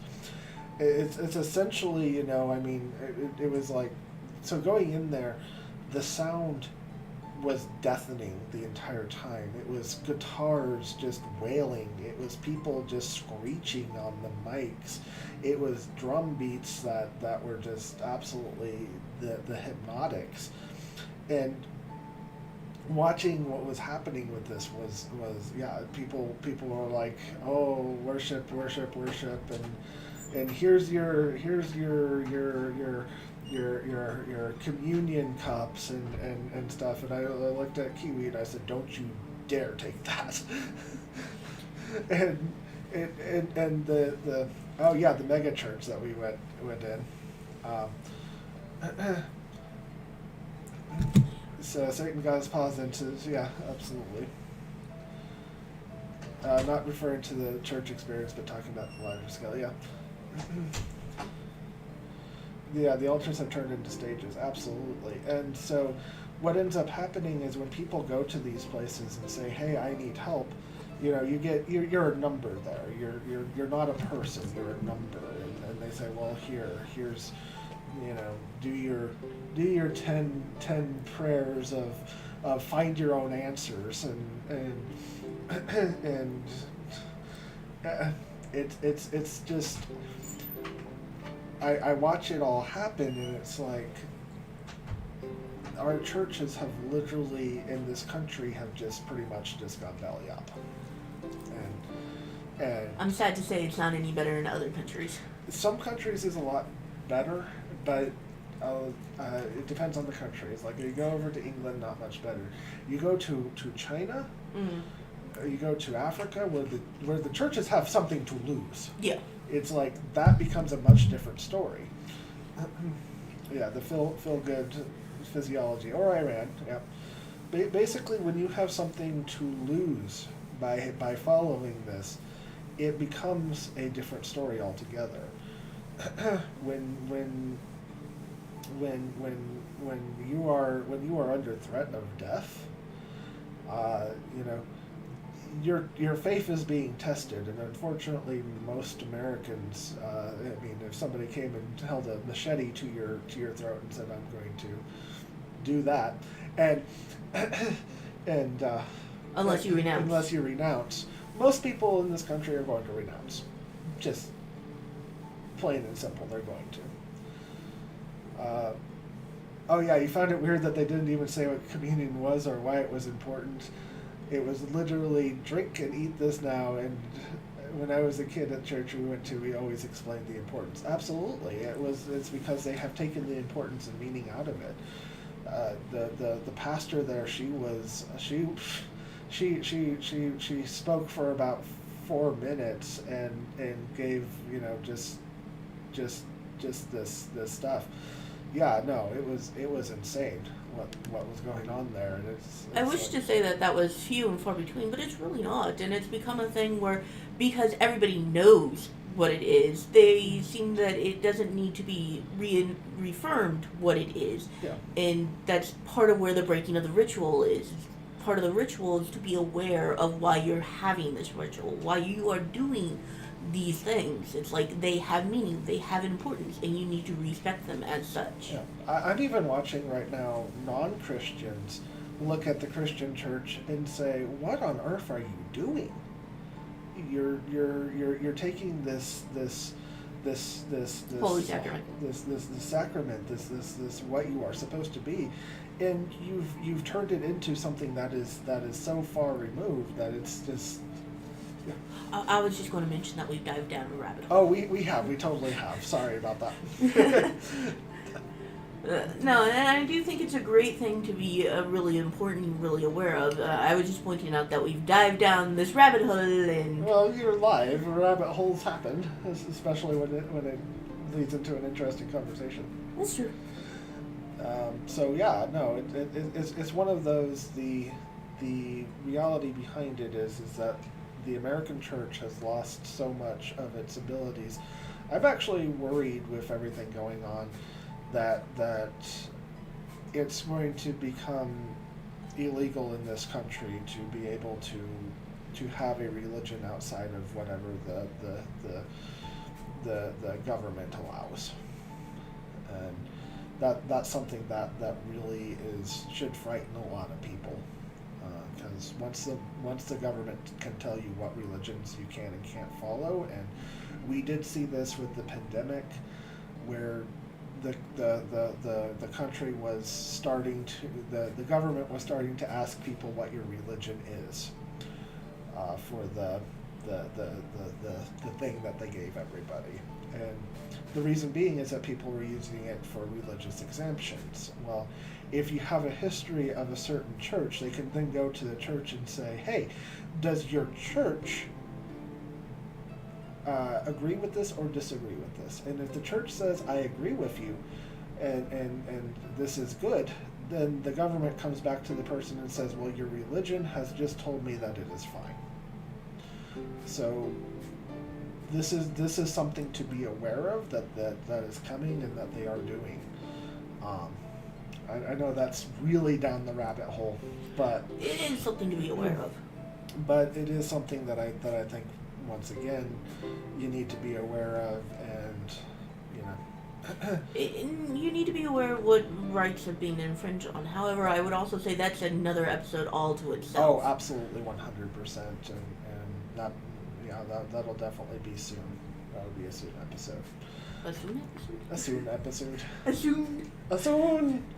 Okay, so yeah. Anyway, it is definitely one of those, just to be aware. Yeah, as a quick side note, because I couldn't before, it was weird that they had strobe lights and weird images and words flash on screen for like seconds before going back to normal too. Oh yeah, there was all sorts of subliminal messages going on in that church stream. It was if I had ever walked into a demonic if I had ever walked into a demonic hall before, I 100% did that day. That just sounds like an epileptic seizure waiting to happen. Do you happen to have an article about the removal of the gargoyles from the Catholic Church? I don't have it on hand, but it was all over in the news at that time, and it would be something that would be easily findable. So it was one of those things that Notre Dame had mentioned that they were removing the gargoyles to clean and fix them and return them. However, as soon as they had removed them, Notre Dame caught fire. Yeah. So what happened is that information was basically released, and it was just a little tiny blurb because immediately afterwards it caught fire. Yeah. So then it became became the focus point of, oh no, Notre Dame has caught fire. So for that information, you're going to have to look at either that point or right before it. Yeah. And it was one of those that it was just mentioned as routine. Yeah, it's also they had removed the 12 apostles because they had removed all the statues. So. I missed the part that they removed all this. Oh yeah, no, they were removing all the statues, which the gargoyles were part of that. No, I know they were removing the gargoyles. I didn't realize they had removed the apostles, which were inside. Yeah. Yeah, no, that was. They removed everything. It was all over the news. I think it was back in 2019. Once again, though, it wasn't one of the major thing. It was one that I had noted when I heard it. The apostles were definitely one of the bigger ones that was on the news, but the gargoyle statues were on that as well. At least that's what we all remember seeing, and of course, Mandela effect. Who knows anymore? So the interesting thing on that, just a little blurb on the Mandela effects, because we are in that. What I have found is that oftentimes when I remember things one way, and a bunch of other people start remembering things the same way, and then I have conversations with people who have seen it a different way. My thought immediately goes to the Mandela effect, because what you end up happening is you have things that happened, and you remember them, and a lot of people remember them, but you have something happen that is the Mandela effect that it's like deja vu with a tweak. Yeah. It's where people experience this. They experience the same thing, but then they experience it in a different way, and it's just one of those little interesting things. Yeah. So I used to have a show, and it used to have bleach is just a Band-Aid. I know that now. and you know they're cleaning everything with fire. Well, now it's Windex is just a Band-Aid. It was a minor change, but it didn't. It doesn't flow the same way. It sounds very, very different. It's like, Yeah. well, bleach is just a Band-Aid. I know that now. It's like that's an easy flow, where Windex is just a Band-Aid. I know that now. It's like, Yeah. that sounds so weird. Yeah, and it changed on the video that I had downloaded on my computer. So it was one of those. It literally changed, and it's like it's just weird. Anyway, so the point of it is that I see this now as Mandela effects happening all over, where it's quantum changes. I'm not talking about that today, but I Feel Good has also mentioned the Bernsteins. Yeah, the Bernsteins and the Bernsteins. Bernstein. Yeah. And I know 4 different pronunciations for it, and none of them are right. Yeah, the cornucopia. And the interesting thing is sometimes you find absolute evidences of these things. It's like somebody dug through a really old pile of shirts that they had, and they found the cornucopia on the Fruit of the Loom thing. Yeah, but the Fruit of the Loom has never used a cornucopia. Yeah, and you can't find it anywhere else, but they dug through a pile of clothes, and they found that, well, it had it. Anyway, neither here nor there, moving on. Back to... You brought up the Mandela. I know.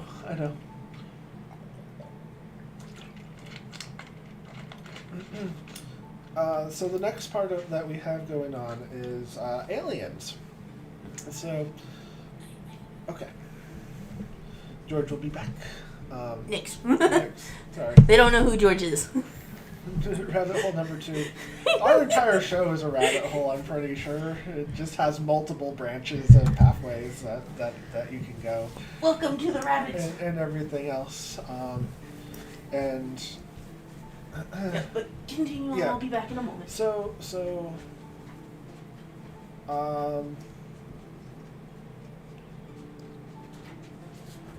Kiwi, is that the thing to the gargoyles? Bratty kid, you know George. Yep. So anyway, moving on to aliens. So aliens is a very interesting topic, and they oftentimes fall into this because they do things that make them seem like they are either fallen or demons, and honestly though they can be corrupted. Aliens I will use as a very broad term here. Aliens are any intelligent life that do not fall under Nephilim, demons, or Nephilim, angels, fallen angels, and are races of beings. Now,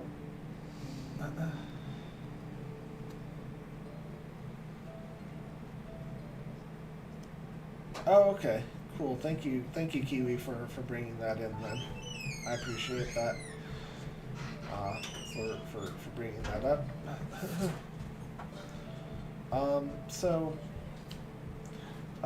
There are multiple different races out there.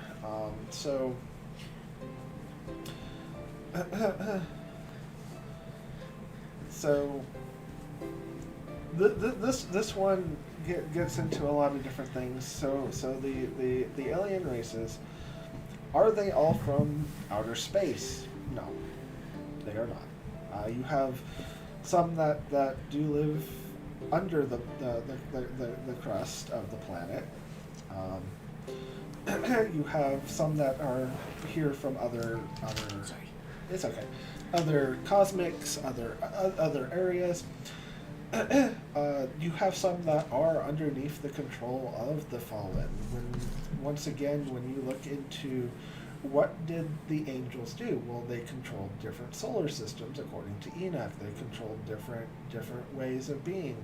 So when they fell, a lot of the armies that they took with them was what we would know as alien species, because they were in control of these and they followed him.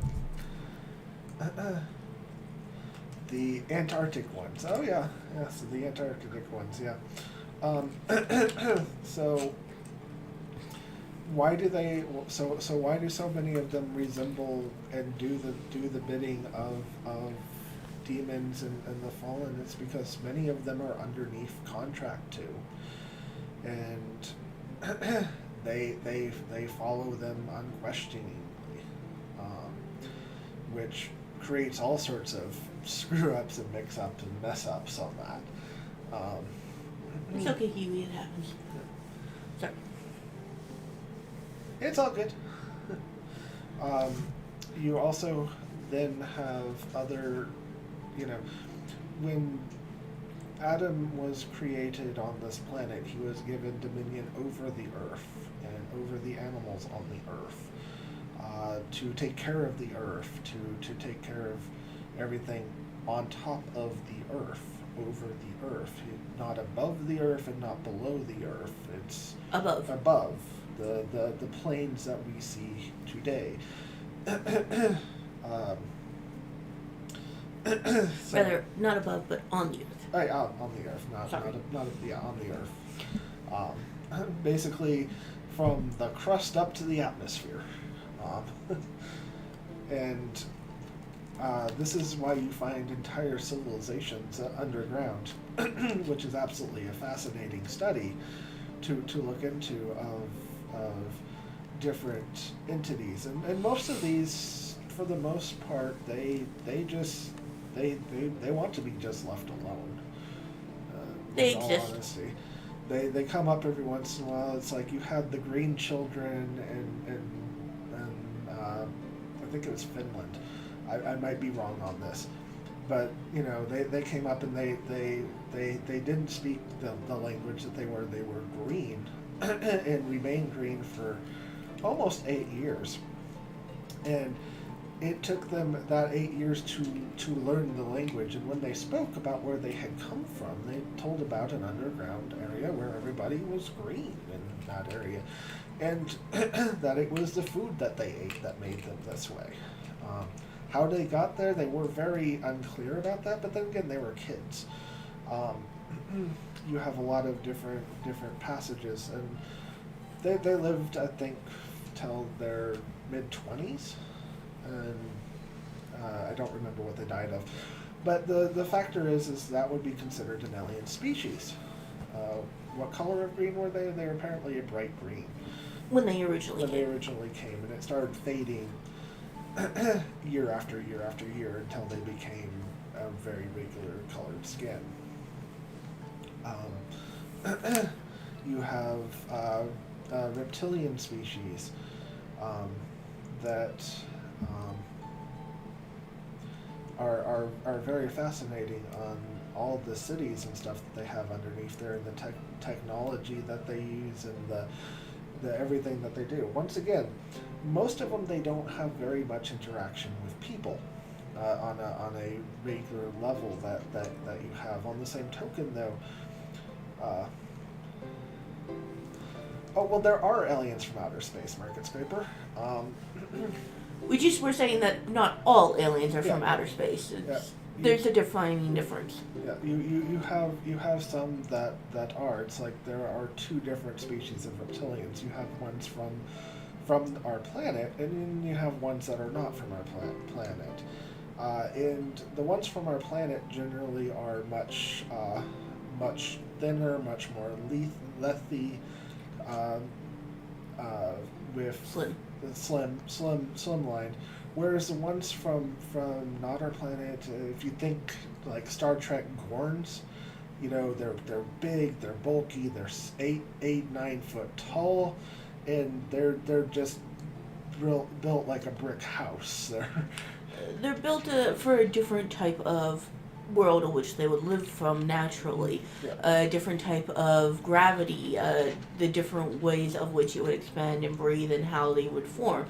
It's the same reason why it's like, well, why haven't we found other life forms? It's like, well, we have, but we don't recognize them as such as easily, because not everything matches our set basis of, well, what does it look like? How does it work? And so the thing that we're pointing out here is the different types, really quickly, of just what comes through, what has been found, what we've come across, and then you just have the well, why aren't we seeing more of them? Well, they're not interested in us on a mass scaling. If they were, we would see more of them. But for the ones like the reptilians for beneath our crosses, they have very little to no interest in us. And actually, most of the harm that they've caused has been when they've tried to escape us because they don't want to deal with us. Yeah.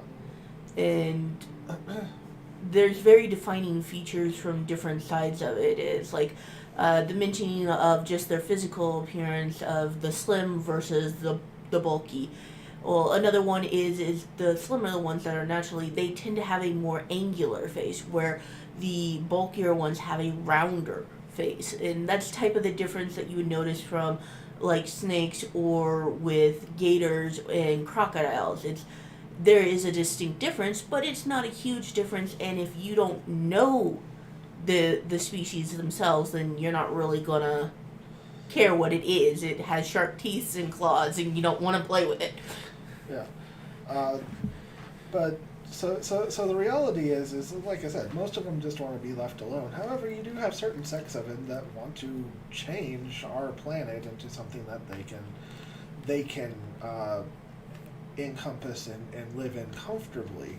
Well, it's like, okay, so when you start looking at it, let's see, okay, the 90% of reality we can't see unless given a glimpse, like Elisha was gave to the men to open the eyes to see. Yeah, absolutely. Most people can only see about 10% of reality or less, and I would actually stress or less for the most part, because there is so much out there that is just wild. Seeing as we're going to touch that for a second, I want to say, don't take drugs to see these things, people. Oh, no. Never, do not take drugs. I have not done it ever, but don't do it. Don't take that. Most people use it for a shortcut. I just want to state this because I know a lot of people say, well, I want to be open to these experiences and I want to see everything, so I'm going to take this, and it's like, no. You are opening yourself up to all sorts of things. At times he gives us glimpses. That is true, I'll feel good, and some people can just see naturally without having to be opened up to those glimpses. You can notice this in a lot of children, as they'll ask questions that don't really make any sense to a lot of people. It's like I saw one the other day where it was just a little girl, and she was yanking on her mother's shirt, and she was pointing at something and saying, "Mommy, what's that?" But there wasn't anything there. And that's a type of difference of some people are naturally inclined and able to see these things. Yeah, once again, some people go absolutely insane on it and need drugs in order to cope, the psychiatry medication, because they see all this stuff. And unfortunately, we just label it as schizophrenia or manic moments or whatever. And so what ends up happening with this is you take people who have the natural ability to see these things, and instead of teaching them how to deal with it and what to do with it, you take these people with these extraordinary gifts and just say you are crazy and pump them full of drugs. So, I know that was a rabbit hole, but I just wanted to be very clear on that this is not... Yeah, do not go. I know people do like LSD and we're not going into all the different types. Just people do it. Don't. Just please don't be. Being called crazy is dismissive, exactly. Yeah. And thank you, Wesley? Wesley? Yeah. Okay. Thank you, Wesley. And yes, it's much easier to just call someone crazy and have it be someone else's issue to deal with.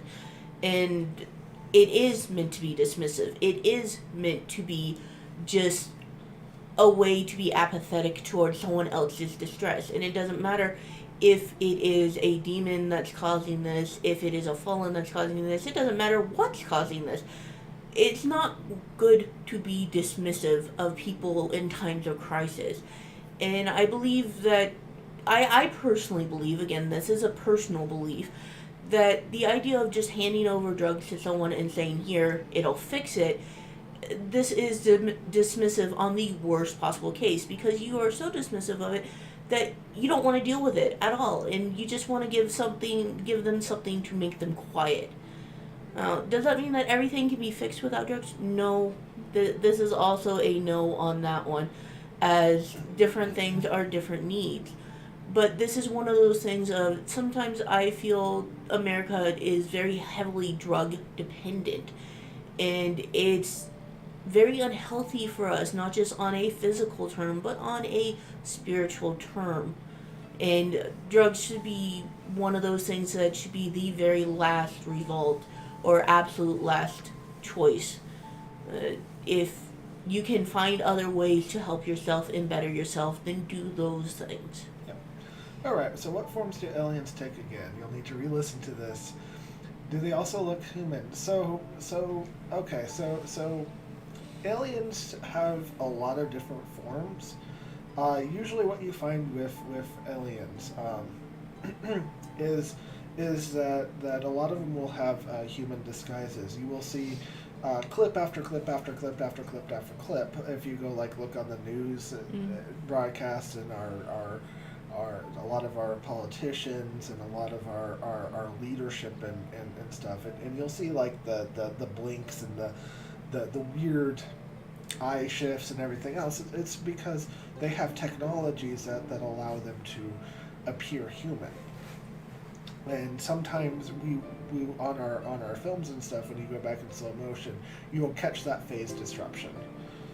Usually in the eyes, sometimes on the face, where you'll see full scales show up and go back. And it's pretty interesting. People, creatures and things that will blink horizontally instead of vertically. It's these differences that they'll just be a split millisecond. How quickly do you blink in a millisecond? So that's as long as you have to catch it. Yeah. And that's part of that disruption that you can have. So can some look human? Absolutely. It's much easier to hide amongst us if we look like us. Yeah. That's actually a really weird sentence. Yeah. So shape-shifting, so that falls under other beings. I feel good. But let's see. Drugs give an opening to demons. Absolutely, drugs give an opening to demons. It puts you in a persuasive mood for a lot of them. Yeah, and so therefore a lot of people make deals while underneath the influence of drugs, where they understood everything that was being told to them. So yeah, shape-shifting. So shape-shifting falls under a lot of different entities in the metaphysics. The Fae entities are ones that do a lot of shape-shifting. I want to actually respond to Market Scraper's next question, because it's, do aliens know that they are aliens? I love this question, and I thank you for asking it. So, do aliens know that they're aliens? Well, we are the aliens to the alien. Just think about that for a moment. We are a different species to them, and they could be exploring us because they haven't seen something like us before. This is part of that. Do aliens know that they're aliens? No, they'll assume that they're the normal species. We're the alien to them. Yeah. And that's one of those fun things that I really love, and I love questions like that. So thank you, Market Scraper. I love that question. Yeah, we're not going into Fae, but yeah, they are complicated. So, do aliens know that they are aliens? So there are people that are among us a lot of times, and I'm starting to see them more and more and more that are alien hybrids, and it's actually amazing when you start looking around how many are starting to show up that most of them don't know that they are Market Scraper. Some of them do, some of them don't. And what that's all going in on that one is, you have the hybriding systems between the aliens and the humans. There's a lot of different theories behind the reasons as to why. the most often one that seems to be is that for the most part a lot of the alien species seem to be sterile, that they cannot reproduce. Now, what was this probably from? Well, when you start seeing that, and you start seeing these experiments that they do, well, it's because they are following underneath a probably a fallen angel that took them with them, and so one of the things that the creator has done is they've put out when you stop doing what you're supposed to, things happen. One of the things I think can happen without is sterilization of an entire species. So they're looking for how do we recreate our race that's been doomed to extinction. How do you know they are hybrids and not just brainwashed, mind-controlled, or whatever, etc.? Okay, so once again, so many questions. Yeah, let's see. So all that exists is made by the creator. I'm not denying that in any way, shape, or form. I'll feel good. So how do you know that hybrids are not just brainwashed, mind-controlled, or whatever, etc.? So the reason being that you see this is you start seeing things that just don't meet the normal. You're seeing more people with very odd eyes that aren't natural in any way, shape, or form. That are twice or even double the size of a regular eye, and this would be a genetic anomaly. But when it's becoming more and more frequent with parents that are normal, it's like, what's causing this? Well, you're seeing more and more bulbous heads that just aren't the normal face shapes of people. You're seeing elongated fingers. You're seeing elongated limbs. You're seeing things that are not on the natural order. So when you're looking for hybrids, when you're trying to establish this, there's a couple of different ways to look for things. It's like you can find abnormalities. That's true, but we as a species have abnormalities, and we've always had. And you can see that in any species on our planet. We change. We have abnormalities. This happens. Things to look for in particular would be when there's an abnormality without any type of reason or clause. It's where it just pops up at random that doesn't seem to make any sense. You can look back in 10 generations back and it's not there on either side. Now, that's tracing a lot of back history to find all the way 10 generations back, and not many people even bother to do that anymore. But different things to finding hybrids, to seeing hybrids, it's looking for the anomalies that pop up and continue to pop out without any explanation, without any reason, means, or formation between it. That doesn't mean that just because someone has an abnormal feature that they're a hybrid. There's unfortunately not a go-to thing that you can just whack it with a stick and say, that's it. It doesn't work that way, unfortunately. Yeah. So, but when you start seeing things and it starts to really truly make differences that are just so outside of it, and they don't have anything wrong with them. They don't, it's like, sometimes you'll see people with giantism, and what you typically see with that is people have mass amounts of issues. On the same token, though, when you see people with giantism, that they're fine, they're fully functionable, and there's nothing truly wrong with them. It's like this is going outside of the norm of what we would normally see, because when you start having, it's like the world's tallest man, I forget what he was like. It's a woman currently. Oh, I mean beforehand. In like the 40s. The really one in Ripley, believe it or not. Yes. It's like he had so many problems. Medical issues, even just standing. He technically passed away actually due to a minor injury, and I do specify a minor injury to his foot, which would have been nothing more than the equivalency of a sword to a normal person. It actually killed him because his health was so fragile based on the abnormality of his form. And this is actually a really common thing that happens to people who suffer from gigantism. And not everybody suffers from it, but it is a thing that people's health are fragile. I have a family member that I am directly related to, my grandfather on my father's side, who actually has a form of giganticism. And he is medically healthy, sort of. He's medically healthy for someone who has giganticism, which is different than someone who doesn't. And that was something that I found very interesting because they actually have different grades of what's considered healthy for them because they suffer such immense health issues. Yeah. Falling behind chat. So anyway, that's kind of that there's a whole lot of really interesting information there. It's like, well, you'll find the hybrids of the Nephilim. Well, they were extremely tall. They were large. You find skeletons of them often and frequently of 14, even up to 20 foot tall, and they were giants, and they'd have double rows of teeth.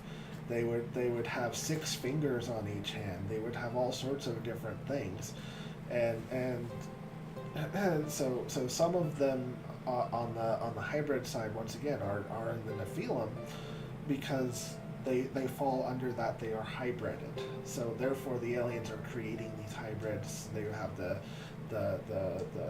fallen creating these hybrids. What are Tartarians? We'll get to that in just a moment. Let's see. Nick's made an important point. We are here to make choices. Absolutely, 100% we are here to make choices. Our choices matter. We are basically, our choices matter. Our choices determine where our soul goes. Our choices do everything.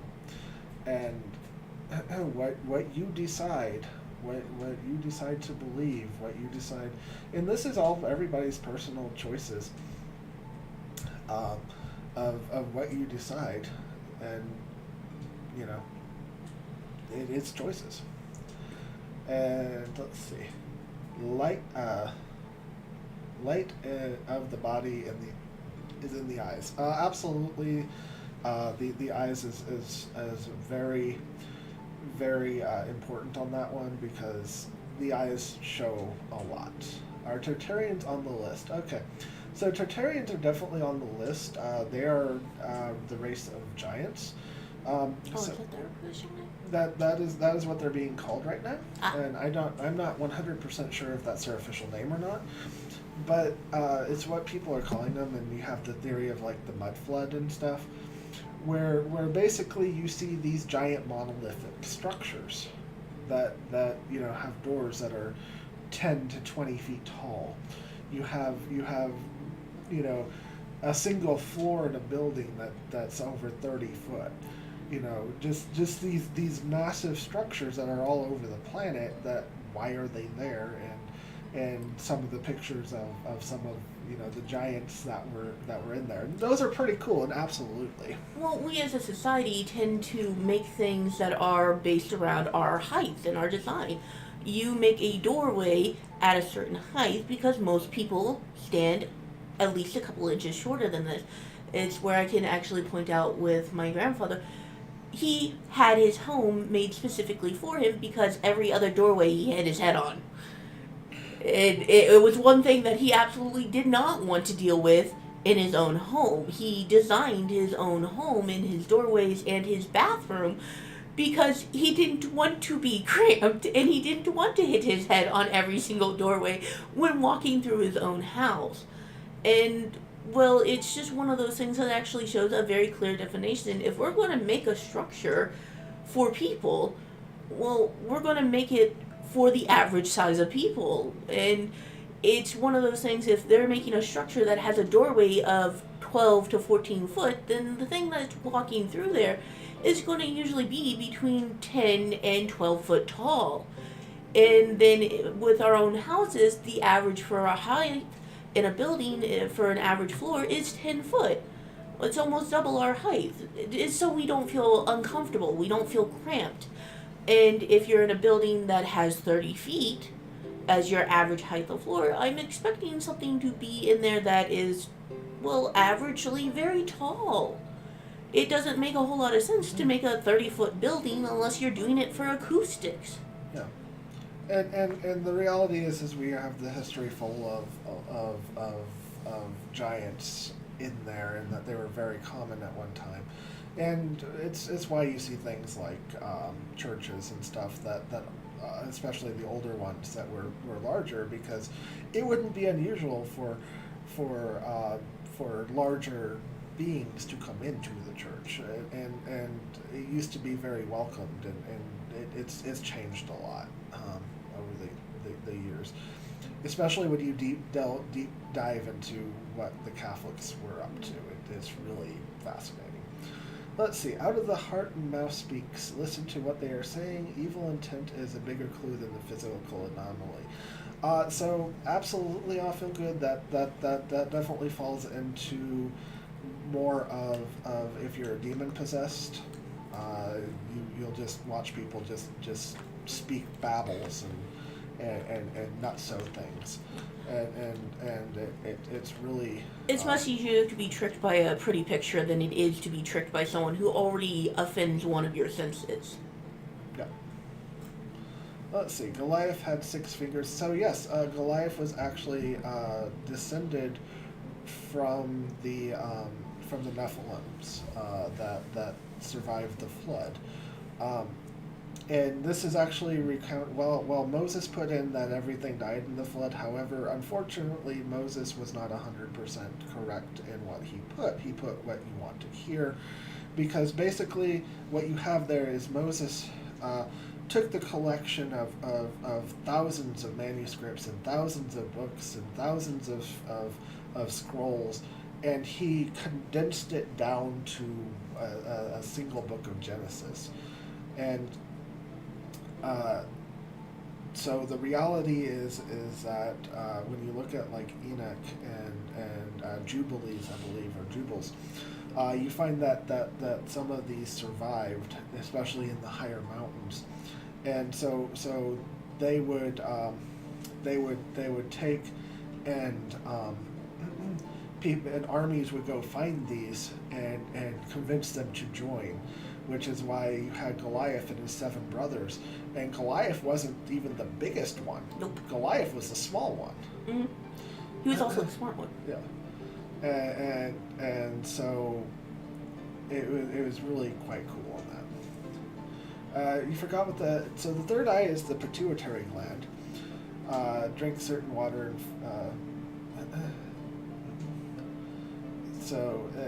and apparently the pituitary gland is supposedly hurt by fluoride in the water, and to make it so that way it more dulls you. Now, is that true? Is that false? I don't know. I don't. I know that what you drink and what you eat definitely helps, and the third eye is sort of one of those muscle things, or the pituitary gland. Seeing these things, if you have that ability and you use it often and frequently, and you don't just try to make it go away, it becomes stronger and stronger and stronger to eventually, it's like you just see everything. It's quite. So one of the reasons why what you eat and what you drink is very important is because we put a lot of things that are toxic to the body in our foods and in our drinks. It's like some of the dyes. One of the ones that I did a lot of research on was red 40? Red 40, or is it 20? The red dye, the most common red dye that's used is, well, it was actually made from a beetle that's poisonous to us. We're using this as a food dye. And these things are actually important to us because we might take away that poison, but it's still a toxic substance. It's kind of like that, going back to, if it's toxic to begin with, then we probably shouldn't be consuming it. And there's been mass studies of when you take people off of this stuff, that they go through the same equivalency of withdrawal symptoms. And having the idea that children are going through a withdrawal system because their parent took away the red dye that they were eating or drinking, and then suddenly their behavior, which had been acting up really terribly, is level and it's normal again. It's because that toxin, while it's not poisonous to us, it is still toxic to us. And that's where you get a lot of differences in there, and it's why it is something that for a lot of people, especially people who have sensitive health, they have to pay attention to what they're eating or what they're drinking. And it is something that I would encourage people, if your body is healthy, your mind is healthier, and you can be much more aware spiritually of what's going on because you're not fighting the toxins and the poisons in your own system. Yep. So it says many of the Nephilim survived. Yeah, absolutely. Many of them survived, as well as other things as well. So what ended up happening with the flood? So the flood is a really interesting thing. So our Earth used to be surrounded by an ice veil that basically kept the temperatures around Earth at about between the 70 and 90 degree mark, and it was extremely humid because everything was what was there and just sort of bounced around to and so when the fallen came onto the planet and started mixing with the humans, creating the men of renown and the Nephilim and the giants and a lot of the different entities that are out there, and mixing the other species that are here to create new ones and all sorts of different things that were going on the Earth at that time frame. What the flood did is basically it created a clean slate. What happened with the flood is absolutely as fascinating as basically you had a micro asteroid or little asteroid that punctured through the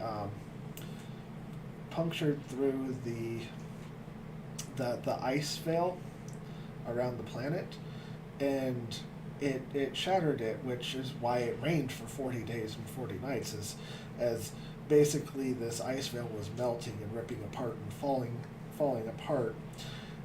The asteroid hit the planet, causing a massive issue on the planet where it caused a mass earthquakes to happen. Probably a few super volcanoes went off, thusly creating all these earthquakes and breaking of the waters of the deep, which caused geysers and everything else. So you had water coming from above, you had water coming from below. I mean, it was a total mess of what's happening on this, and it was basically rained for 40 days and 40 nights, and it was almost 100 days before the Ark landed.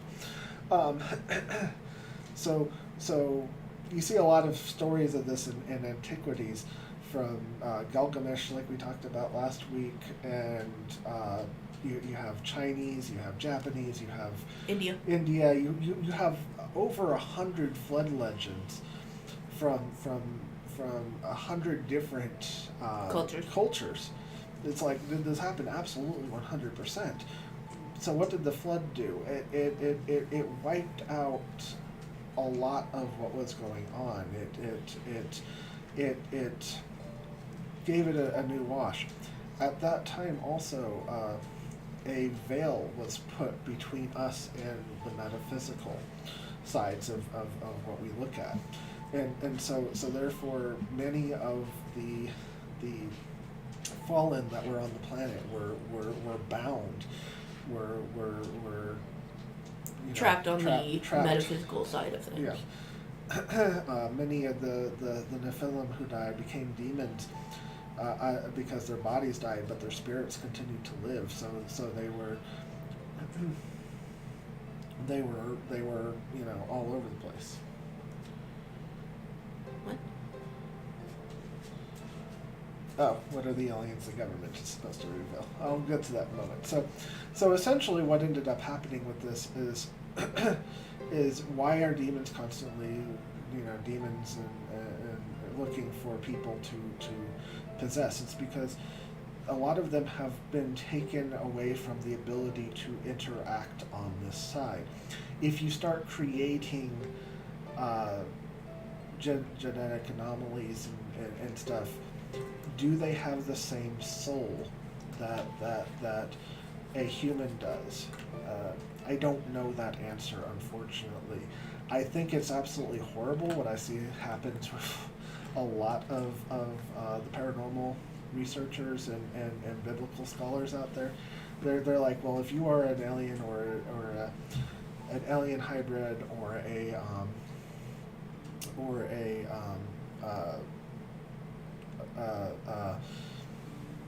fallen hybrid, that you don't have a soul and you're immediately going to go to hell. I think that's absolutely horrible of them to say, because there are many out there that they don't, they're the same as you and I. They just have different genetics, and their different genetics immediately has many of these people who put into study attacking them mercilessly in some cases, and if you are of this planet, you have that free will. That is part of the thing. So if you find out that somebody is one, don't attack them, guys. Don't attack them because they have different genetics. It's seriously. Genetics aren't everything. No. That's the truth of the matter. And when you have the argument of, well, do they have a soul or not? Well, can you see it? Can you see it? If the answer is you cannot see the metaphysical and you can't see the soul, then you aren't one to judge. And frankly, it doesn't matter. It's the Creator who decides what is and what isn't. And that is not our place to say, well, it is or it is not. And that is my personal viewpoint on that. Do they have a soul? Well, my personal viewpoint is that they do. Yeah, animals have a soul. Animals have a soul. Plants have a soul. So it has a life force. It was created, and it was created by the Creator. And this is my viewpoint again. It has a soul because it was created by the Creator. If the Creator didn't want it to exist, it would not. So what are the aliens the government is supposed to reveal? Hey, Hawaii 5-0, hope you're doing well. Hi, Aloha Hawaii. again. And mahalo. So what are the aliens the government is supposed to reveal? So the aliens that the government are supposed to reveal, so there's a lot of back and forth on this, and I don't think she does. She doesn't enjoy it. Unless you have the mini camera out and she can get underneath it and bump it. It's like head bumps for everybody. So, the aliens that they're going to reveal. So once again, aliens typically deal in high technologies. I believe that our government has been dealing with them for quite a while. If you look at like the Dulce base stuff that's out there, it's pretty interesting. Area 51, very interesting. I actually had a talk with somebody from Area 51. Some people believe, once again, that aliens and demons and fallen are all the same thing. They are clearly not. No, that's that's not even a considering. That's a nope. And so what are they going to reveal? Well, you have the Greys, you have the Reptilians, you have the Nordics. Some of these are working with us, some of these are working against us. What I often see is that the reptilians from outer space, they're trying to change our atmosphere to be like it was before the flood, which would be high carbon, higher heat, higher temperatures. So basically what you see with global warming, at one time that was our entirety of our planet, which would have been 100% perfect for them. They're reptilian species. They like that warmer temperatures. They're cold-blooded. Yeah, they're cold-blooded. Which is not a mockery of anything. It's literally reptiles are cold-blooded and they need other higher heat sources in order to remain warm and functional, or they go into hibernation mode. It's why a lot of what you see used to grow enormous is because the temperatures were 100% right for them. Their food sources were. Hey, JJ Ray, welcome on. Hope you're doing well, my friend. So basically, you had all that different climate changes going on, and so it's like, you have the little three-horned geckos that climb over everything. They're really cool. They look like a triceratops. Yeah, had to do with atmospheric pressure as well. Absolutely, that was the ice field that was over. But yeah, even the trees and such, absolutely, 100% that grew larger. But what ended up happening was, our environment shrunk. We had an ice age after the flood. Stuff started freezing, stuff started becoming cold. Reptilians didn't do as well, plants didn't do as well, many animals didn't grow as large. Oh, absolutely, thank you, I'll feel good for the $15 tip. You're awesome, I appreciate it, and I'm loving sharing everything here. It's a lot of fun. I love doing this.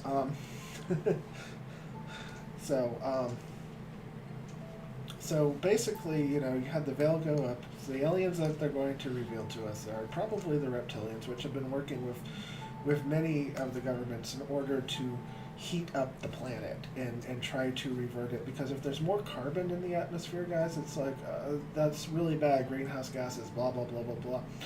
It's going to make the plants go wild. Because they eat this stuff, and they eat it like candy. And it makes them grow. Warmer atmospheres means that our reptilians are going, our reptiles are going to grow larger. You used to have 50, 60 foot crocs that were just absolutely enormous. You had Titan boas, which grew upwards of up to 60 to 80 foot long.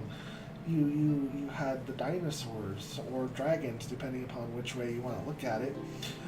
Let's not poke that one.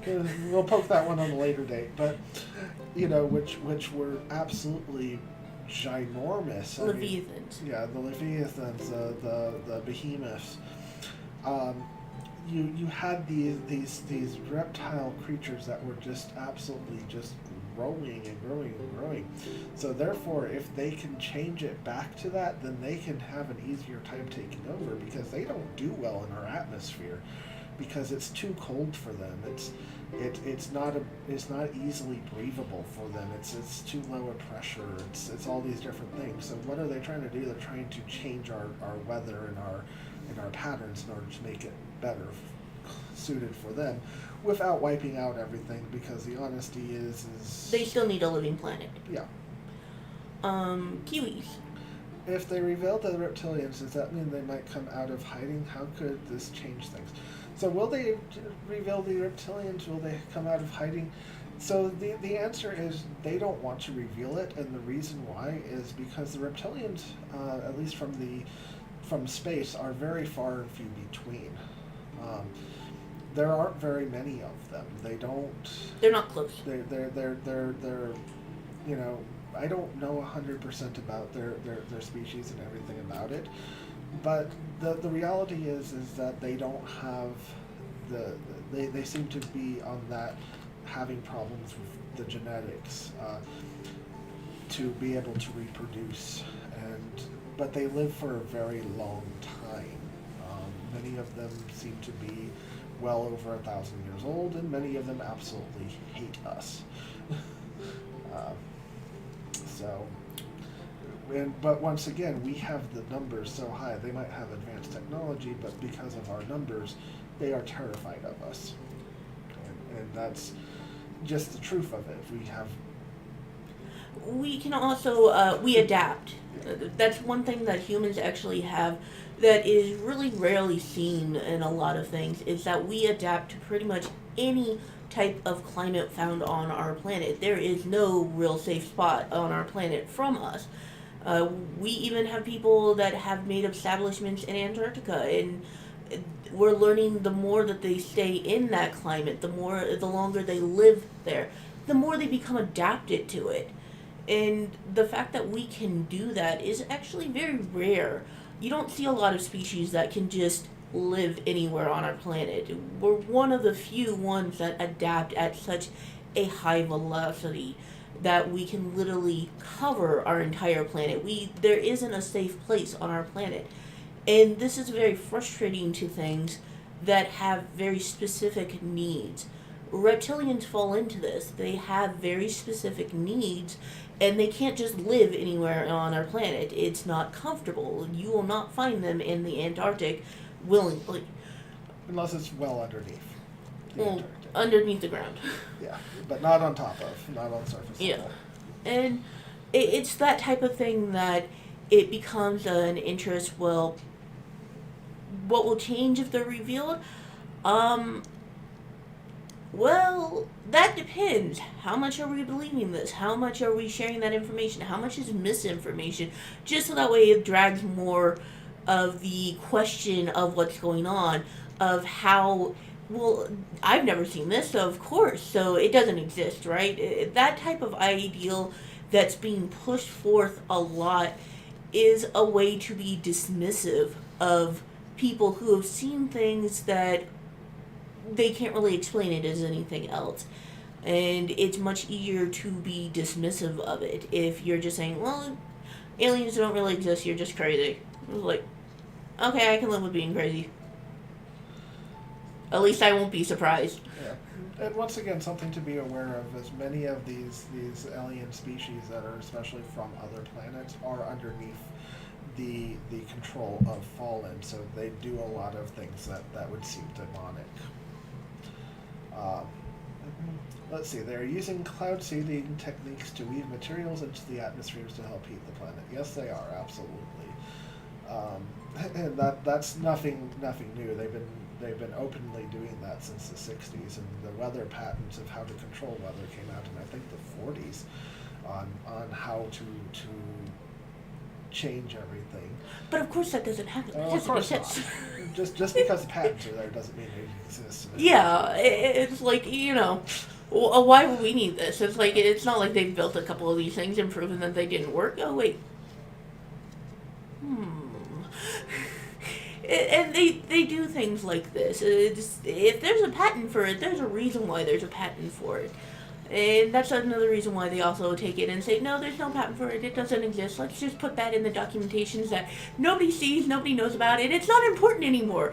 So let's just put that in the shredder and pretend it didn't exist. Let's see. They're not compatible with human genetics. That's why Rh proteins are out of the that's why they got Rh proteins out into the population. Actually, the Rh has been around for a much longer period, and the Rh is basically when you start looking into certain genetic lines. I won't get too much into that because that's a huge topic all in and of itself. It's a fun topic. Yeah, it is, but it's one of those. It's a very interesting things, and the reality is that humans are actually very mixable on this end. Mix and match. Yeah, mix and match. We have a lot of different. We have a lot of genetic capabilities, and just as a quick topic on that, it's one of the reasons why every single human who's ever been tested for their DNA has junk DNA.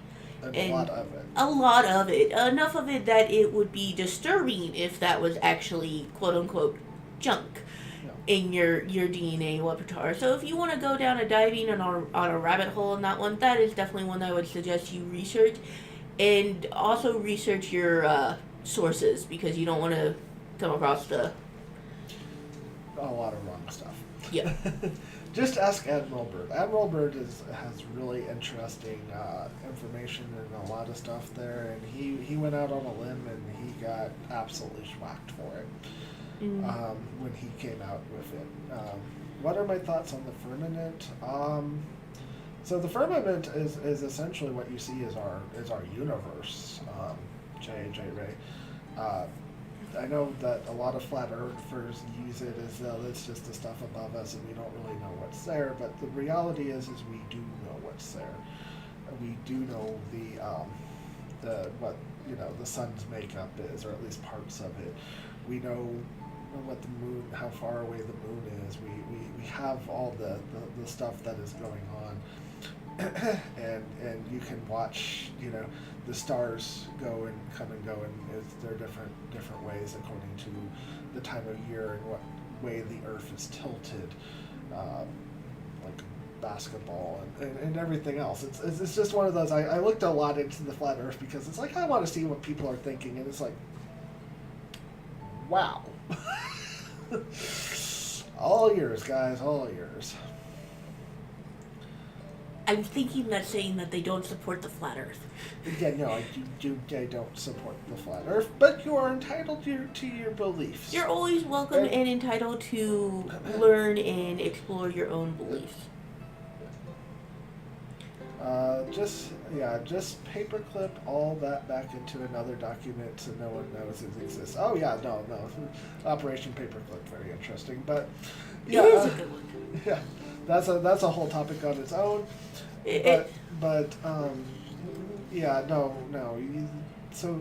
the thing of it is that once they came out with like the Freedom of Information Act, where you could go and ask for things, what they did is they started relabeling things. It's like it used to be UFOs, now it's UAPs, and it used to be aliens, and now it's whatever they use now. So what you ended up doing is they started changing the language, so that way when people write in and say, I want this information, which they have to legally give, means that you only get the information that falls directly under that appropriately labeled information. And when they've changed all the words, and they change the definitions constantly, so that way you can't just get it. It becomes much more complicated. To me, it doesn't matter if the Earth is flat or round or Coke can shaped. It's still just a toroidal flow of energy. It would be so amazing if we could see the full spectrum of reality.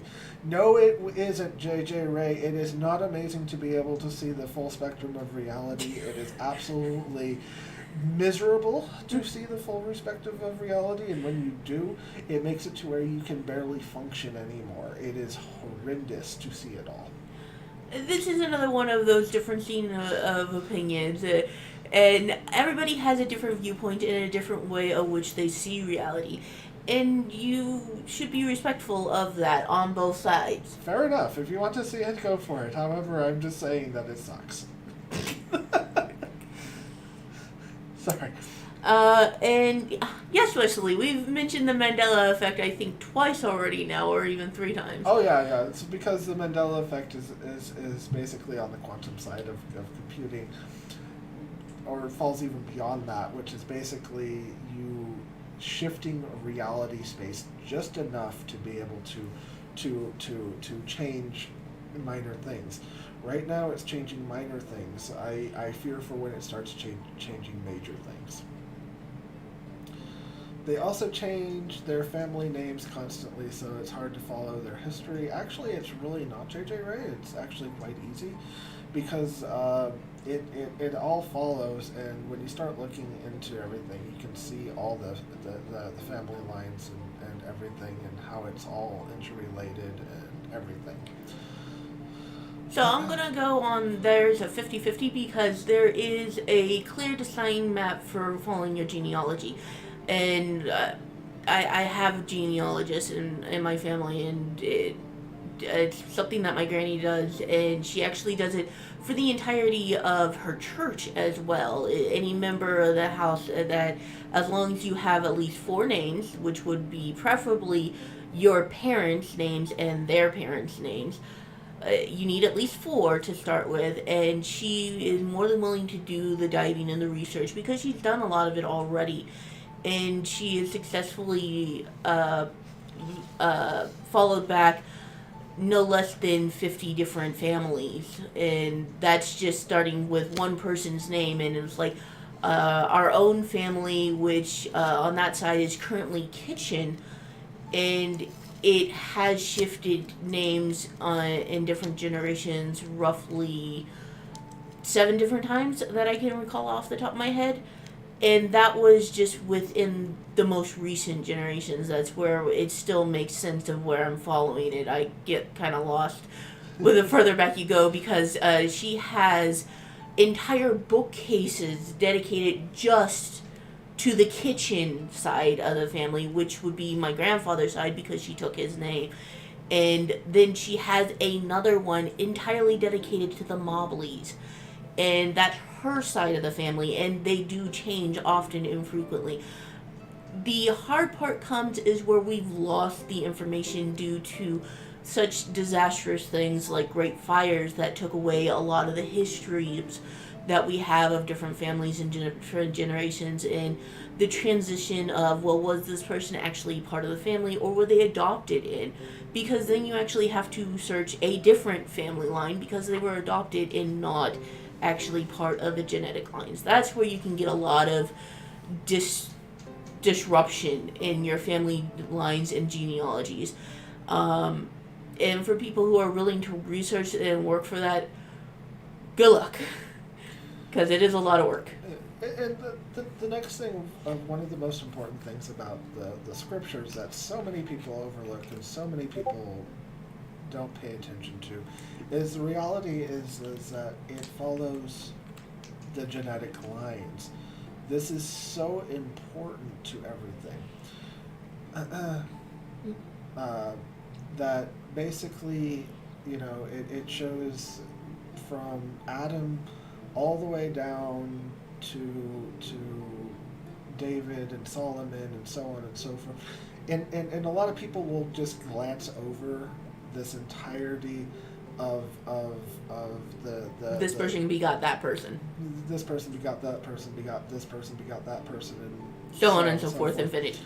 But it's one of those. It is so important because it shows the purity of the genetic lines, and that is a major thing. I've got a document from Anonymous following the bloodlines of the so-called elites, and it's even brings to light the families no one hears about, like the Barsparks. Yeah, absolutely. Breakspears, Albadoni, and most of the following tribes of Dan, Naphtali, and Asher, usually all grouped. Absolutely, J.J. Ray, and I can speak from personal learnings that it's all factual. And I'll leave it at that one for the moment, but it is factual. All these people being related and everything else, at 100%. And it's important things to note because you can actually fall into this of just accepting what it says and not researching from a different level. And what's interesting is watching genealogists work, as I've said, my granny does that, and watching her work and watching how she looks and researches for things and follows things and how she has to double check, and she always has to check on different sources. It's like we can trace our lines all the way back to an entire line of Spanish kings and queens, but because there is missing files on one, we cannot claim them as family, despite the fact that we can prove that we're related to this one, but we can't prove that one is related to the line because there was a great fire and it destroyed all the documentations of that generation. Sorry. So when you find these things and you do the researches and then you look for them through different references and then it leads you back into this and you can continue following the lines in different books and in different scriptures, and you can say, oh yeah, no, we can follow it all the way up, and we're not using the scriptures to do this. That's just because it's documented in other places. It's kept information in other zones, and it's so important that we keep them. And it's sad that most people just don't have any relevancy or care for it anymore. Yeah. Sorry, I went off on a tangent. No, you're good. So, yeah, it's one of those. There's a lot of different things out there, and so I think this at least gave a basic of angels, demons, Nephilim, and aliens. It's one of those.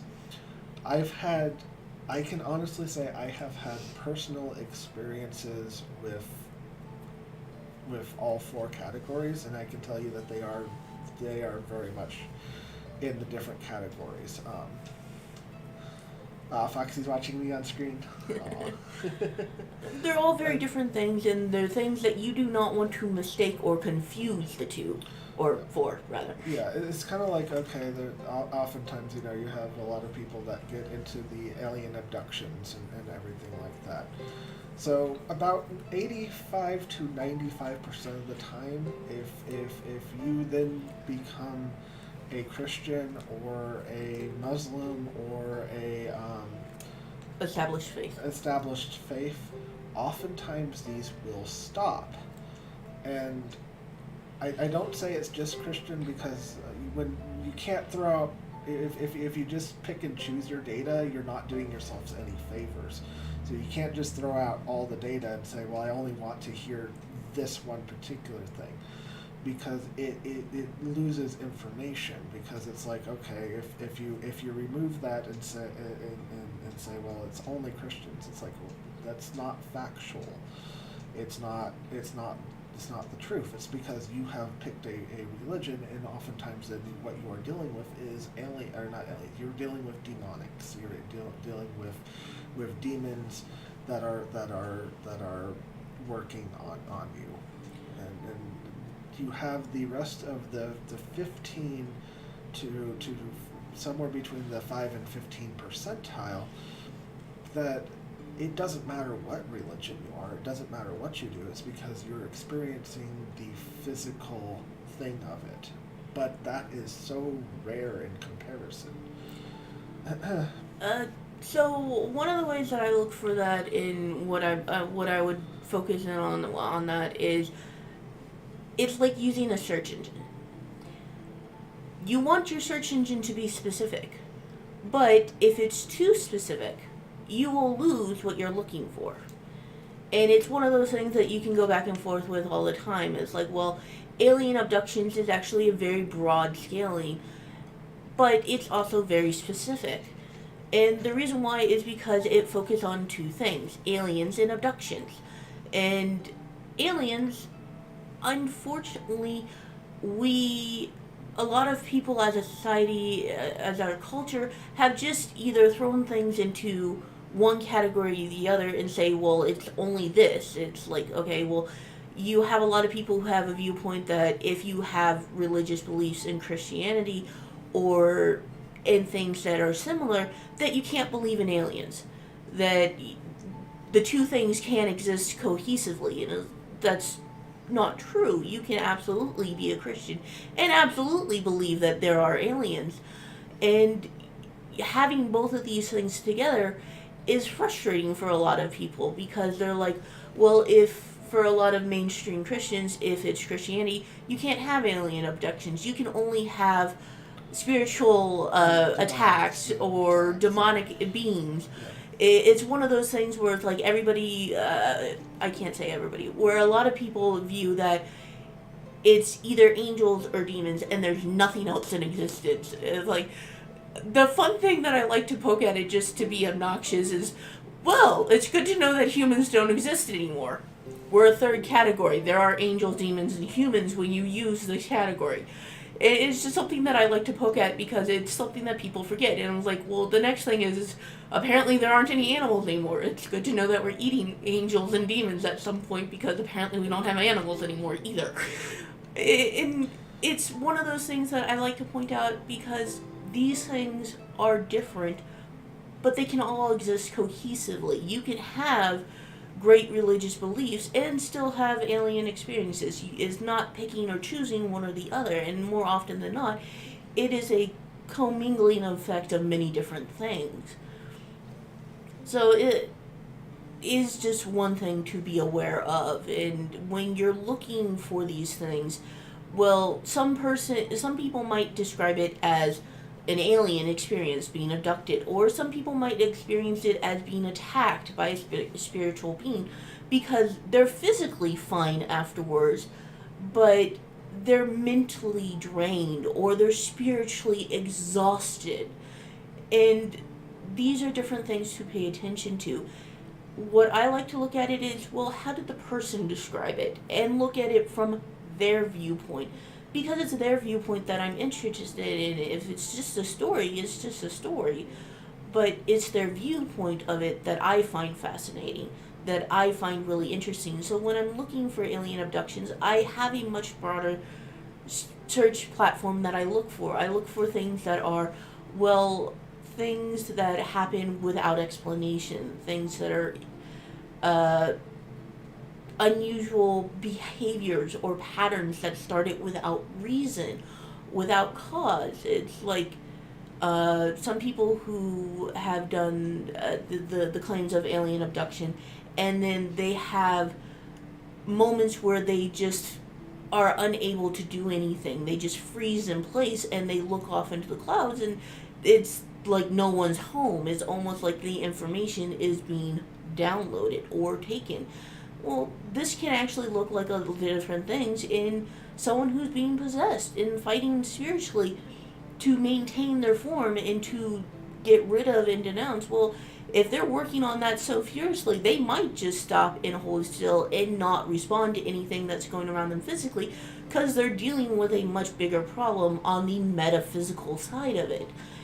And then you have of course, the people who just suffer from traumas. Post-traumatic stress disorder is a trauma disorder, and people who suffer from this, a lot of them, will suddenly just freeze up and they'll get locked into a memory of reliving this stressful thing, this traumatizing thing that they've experienced and suffered from.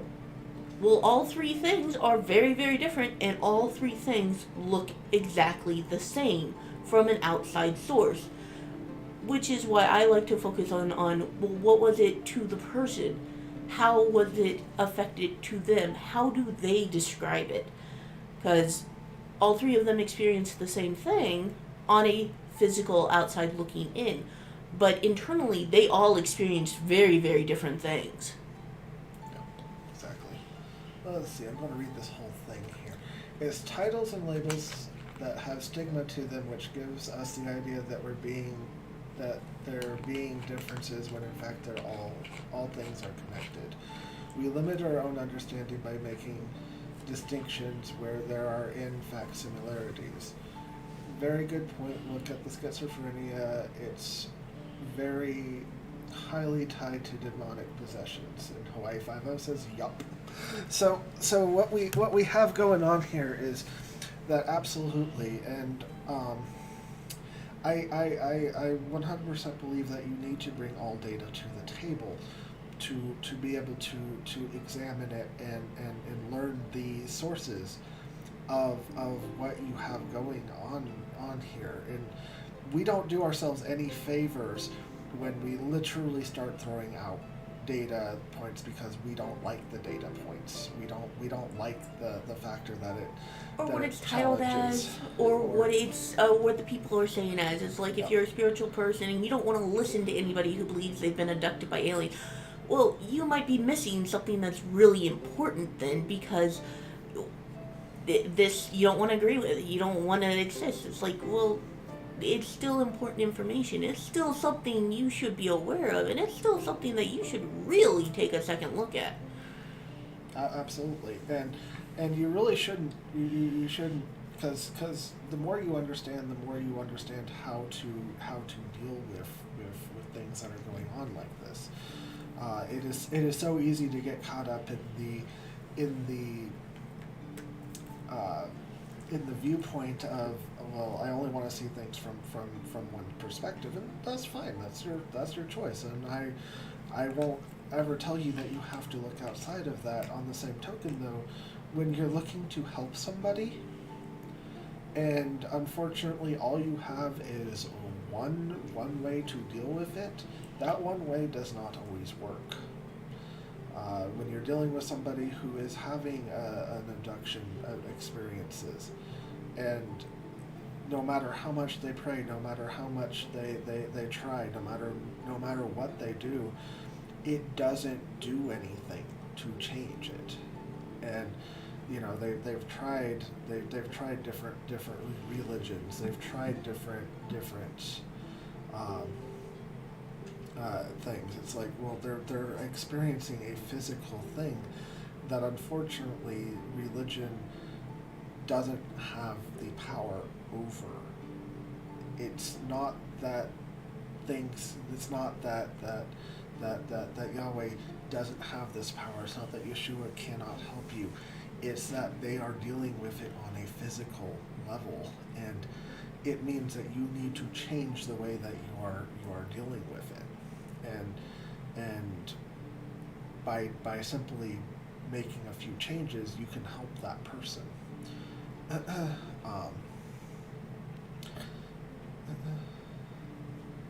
No, Yahweh does have power. I just said that Yahweh does have power. I'm saying that the problem is it's like when you're dealing with a hostage situation, okay?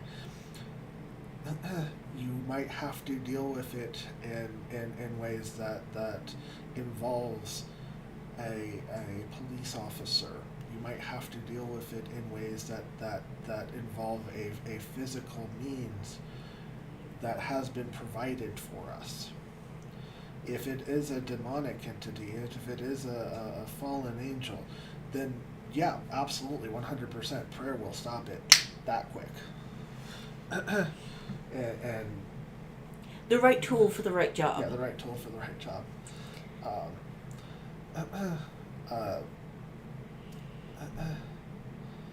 Let's see.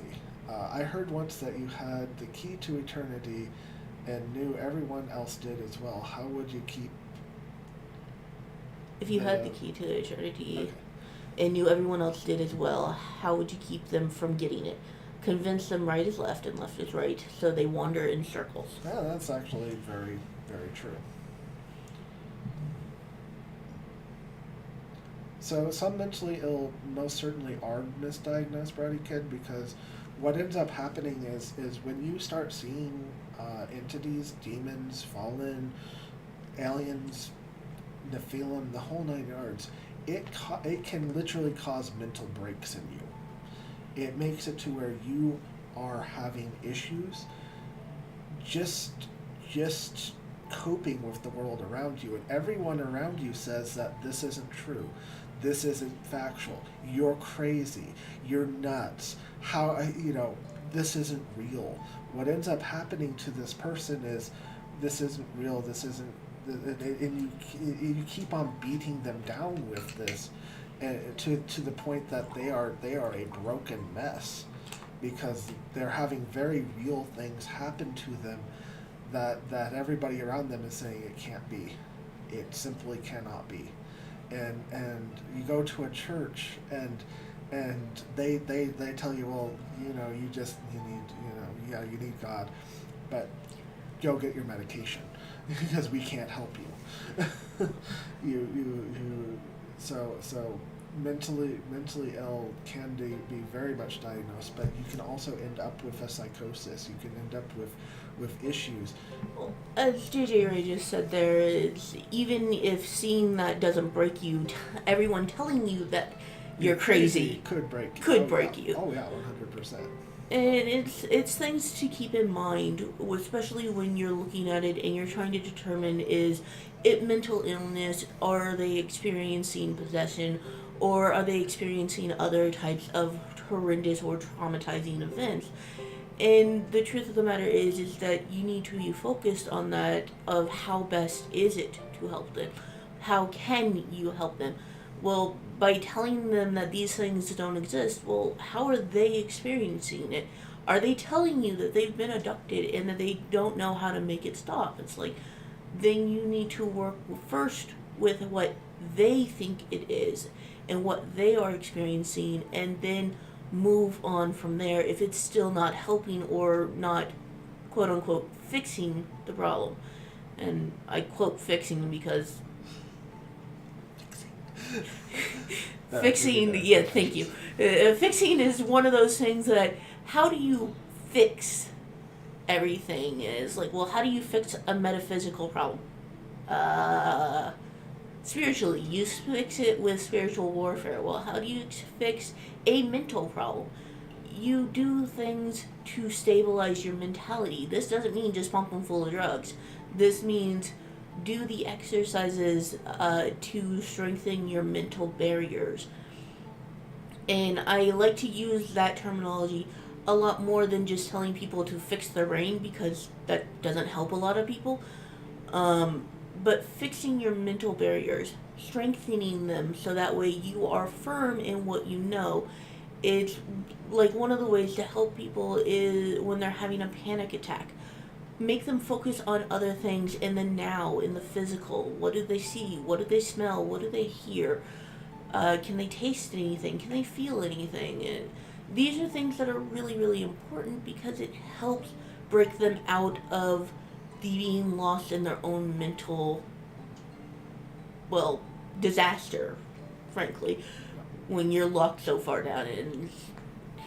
And it can be really useful for people just to have basic steps that if they're taught instead of just medicated, that people could have better, more fulfilling lives just simply because they do a couple of process or a couple of calming techniques that are used in basic meditation.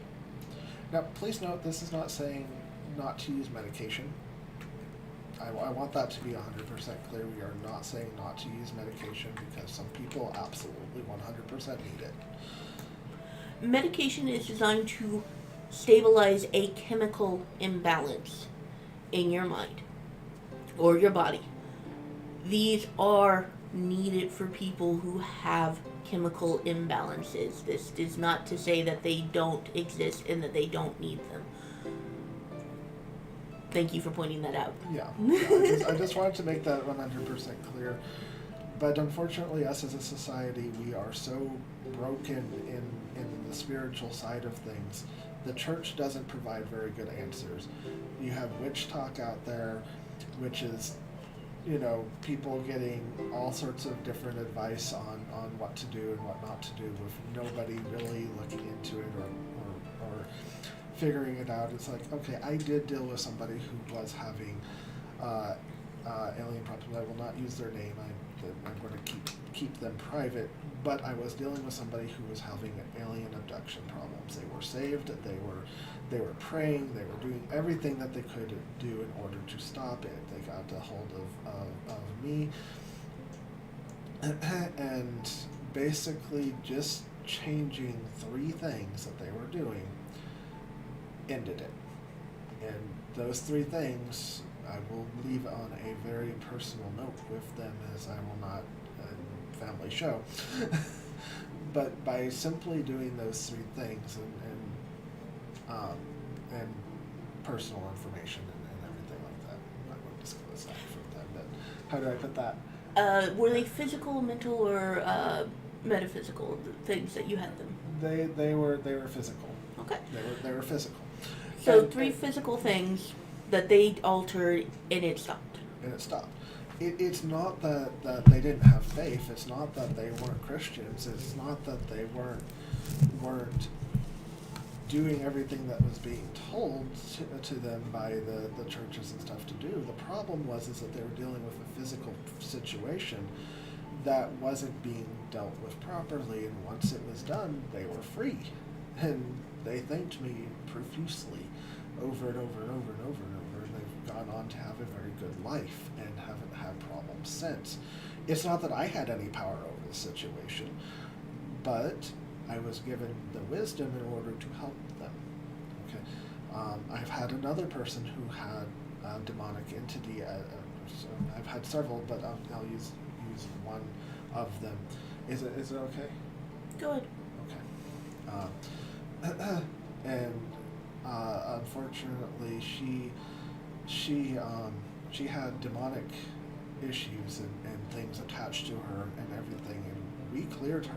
We absolutely 100% cleared her. And unfortunately, I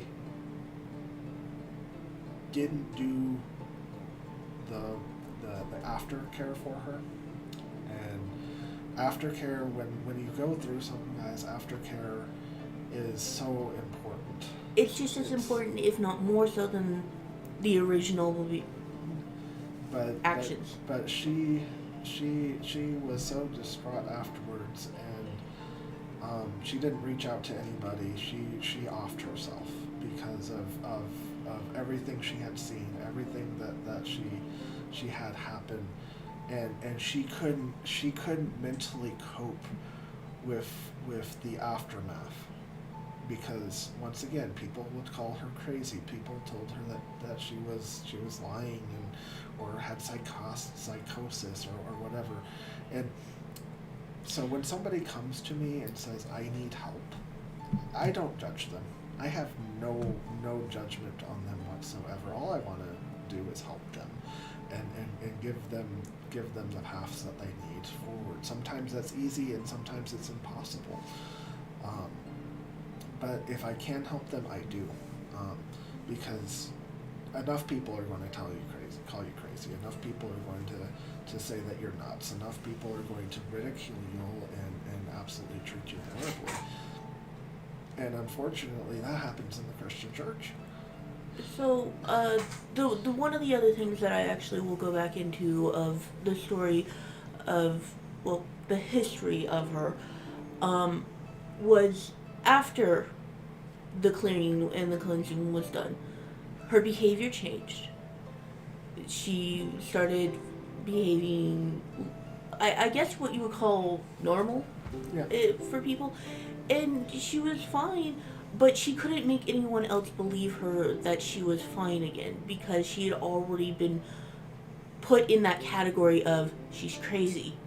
And it was one of those things that she was a friend, and she was a very close friend at that, and she didn't reach out to anyone else to help because she was so tired of everybody just calling her crazy and having only one or two voices in the background saying, no, you're not, you're fine.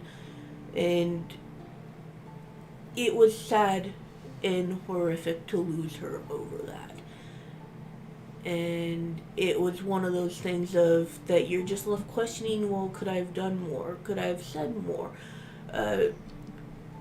And it leaves one of those gaping holes for people who are left behind when someone just can't cope and they give up. And so I stress to people to reach out to others when you're at this point, even if it's strangers, even if you just want to talk to someone who's just a basic person on a hotline who is just there to talk to you for a few moments. Sometimes that's all it takes to be a little bit helpful and to know that people are there to help. And I highly suggest anyone who, if you are struggling, if you are suffering, just reach out. Even to us, we're willing to listen. 100%.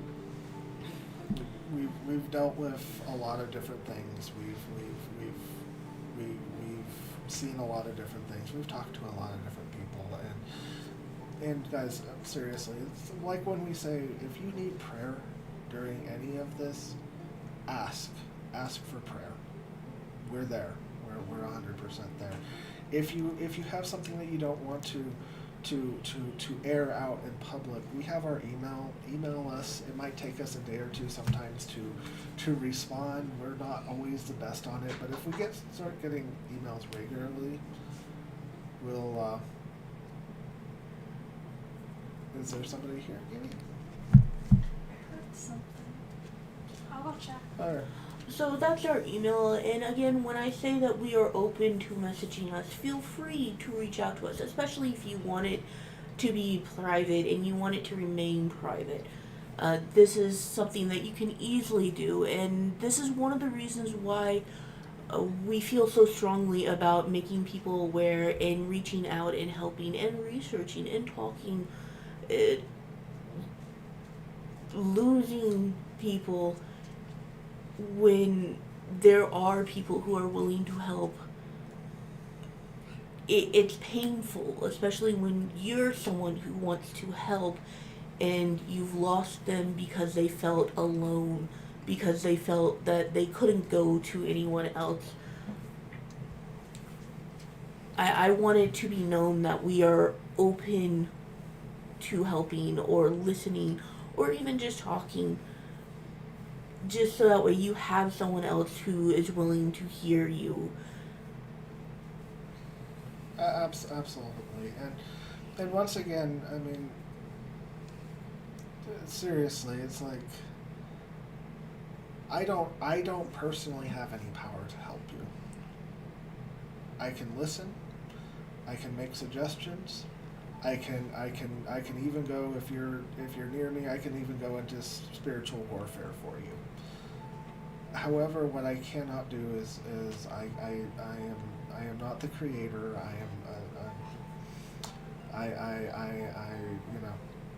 You know, your personal religion though, I don't care. I care about you, the person. I hope that if you're in a bad place to move into a good place, but I'm not going to judge you based on the religion that you decide that you have. It's not Judgment is not for us. Yeah, judgment is not for us. The creator is the one who will judge, not I. you so I've listened to many different things, and most of them would never come forward, if anything. And the reason being is they don't want the ridicule. They don't want the you're lying. They don't want the you're crazy. You're crazy. And I'm not afraid of that. I don't care. I'm just You're nuts, I say, Commander? Yeah.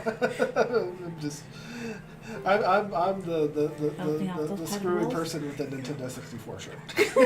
Or a Pokemon shirt, depending upon the day of the week. But, you know, so, once again,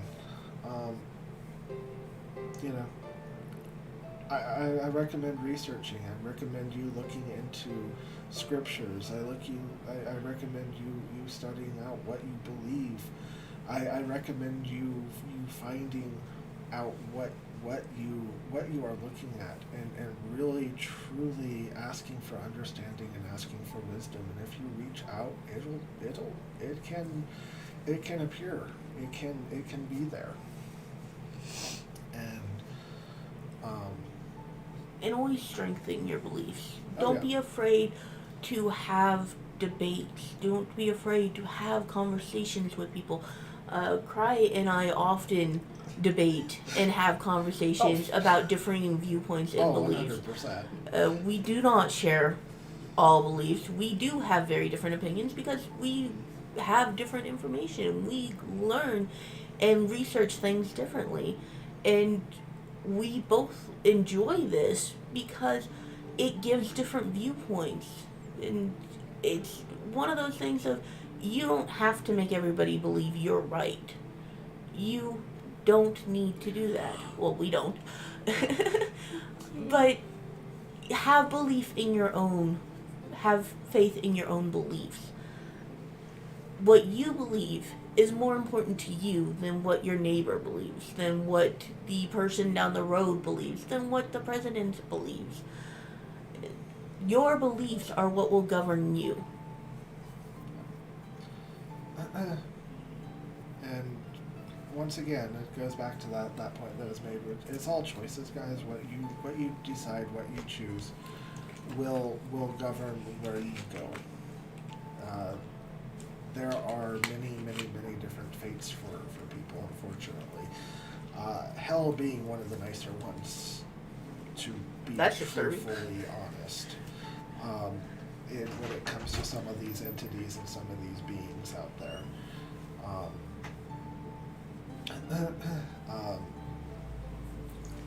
If you are, you know, into things that are on the darker side and everything, I would highly recommend you examine what you are, the paths that you are going down, and really look at it and Decide if that's really what you want to do. What you really want to do. I wouldn't recommend it to anyone. I would recommend, however, looking into the scriptures and learning that, asking for wisdom, asking, one of the important things that I look at is this life here matters very little. It's the next life that really truly makes a difference, and make sure that you know where you're going and what you're going to do. This makes a lot of difference, and so it's. But on the same token, we all have to come to our own conclusions.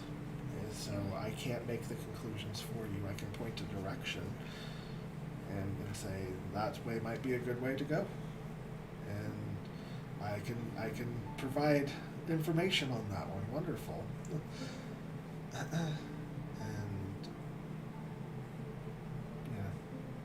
on the same token, if somebody's really deciding that that's the way that they want to go, I'm not. That's their choice. That's their choice.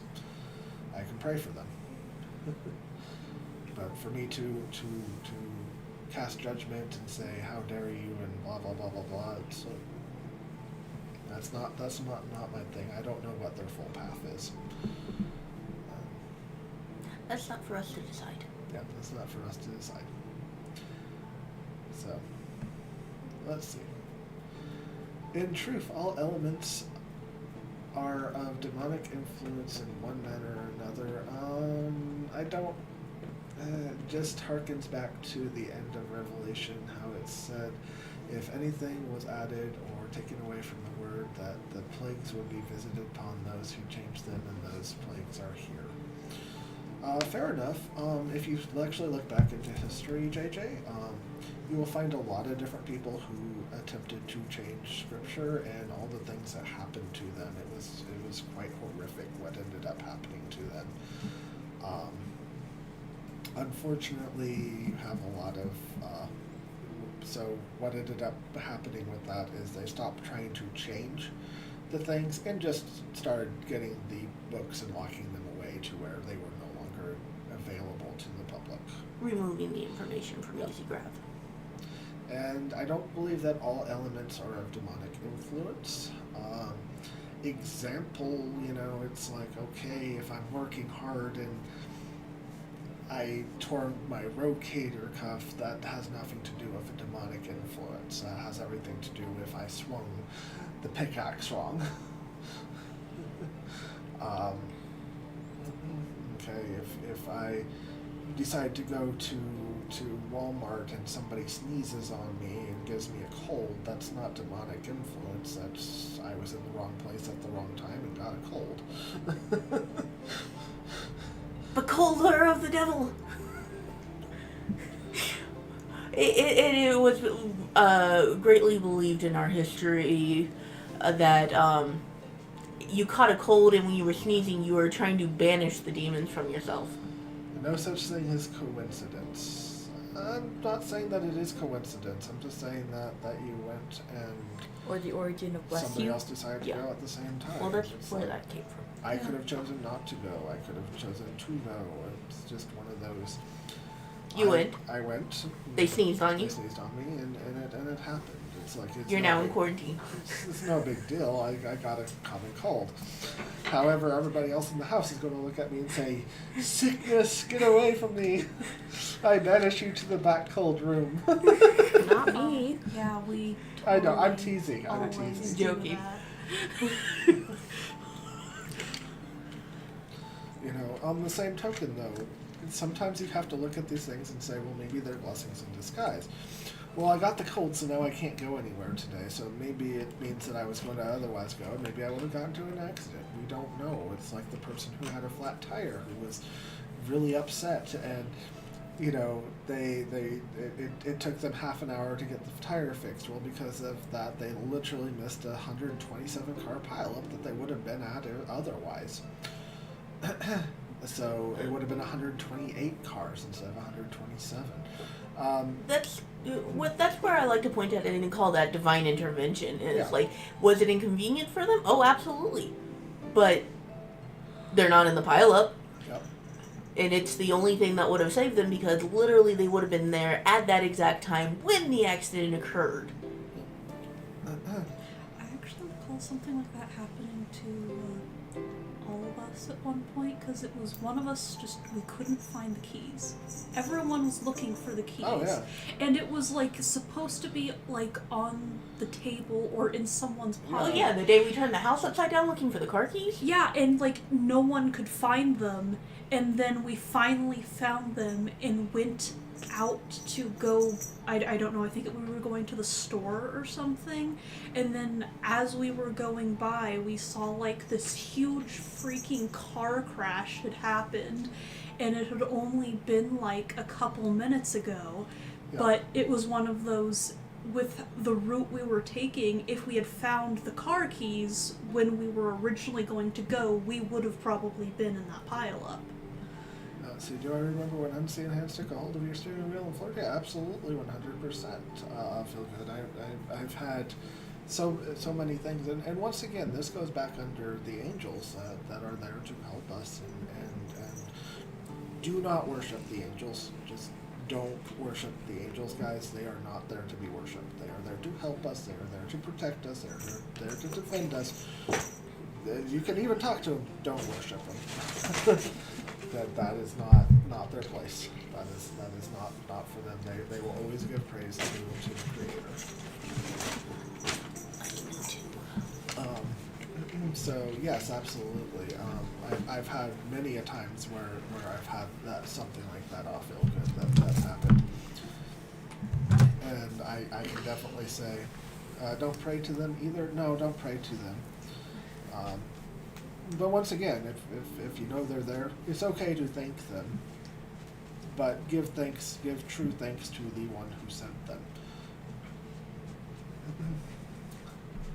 Let's see. God works through the misdeeds of the fallen as well by utilizing the circumstances for our benefits. Well, that is 100% true, JJ, right? That sometimes bad things happen to good people. Why is this? Well, sometimes it's because they need to learn a lesson. Sometimes it's there to be an example. Sometimes it's there to show what can be done.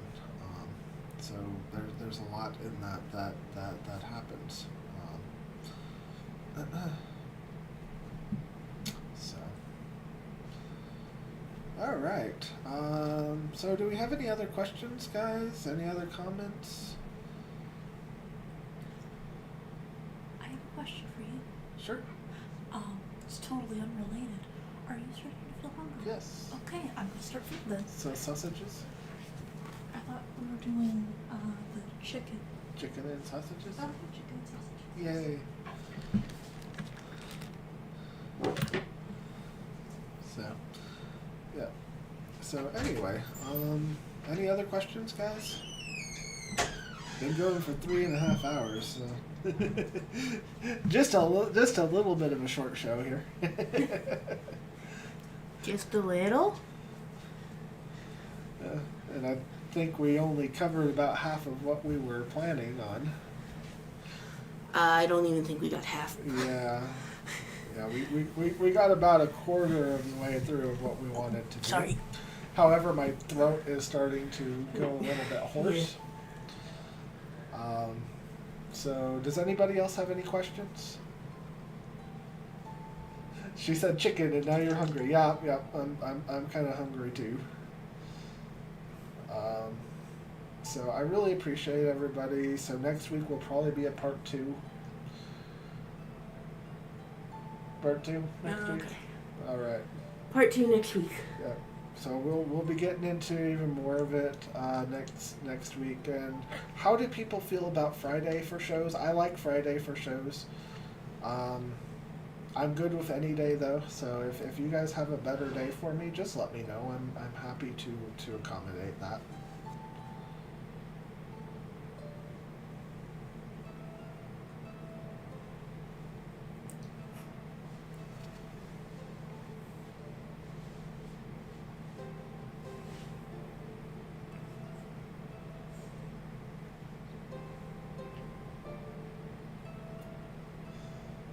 You'd like to hear all my ideas for saving money? Don't spend it.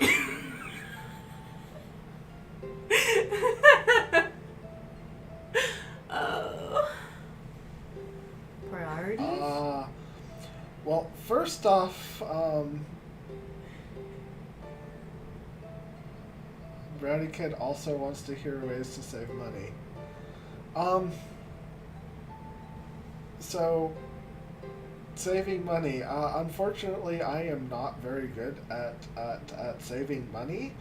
Not because I wouldn't be good at doing it, but because I don't have enough of it to save money. So I'm just going to be honest. If it's ideas for a show, yeah. So first off, turn off anything that you possibly can that doesn't matter. Second off, pay off your house. It's very important. If you have any outstanding debts, pay them down as quickly as possible. Do a snowball effect. If you're having problems with food, change the way that you're cooking. Use beans, use rice, use flour. These are base ingredients, very cheap. You can buy 20 pounds usually for about $10. You're going to get sick of the food. That's okay. Get spices. Spices are cheap. You can make it a lot of different ways. Basically, you get the bulk foods, and you make it stretch out for as far as possible. I mean, that's. Well, they're talking about doing this for an entire show. I don't have any information for an entire show. I'm just giving you the quick ways. On the spectrum, we live on the very low end, and what we do will not work for everybody else. And I wouldn't even suggest it for most other people because. Yeah, it's like turn off cable. That saves you money. Turn off any additionals that you do not need. That saves money.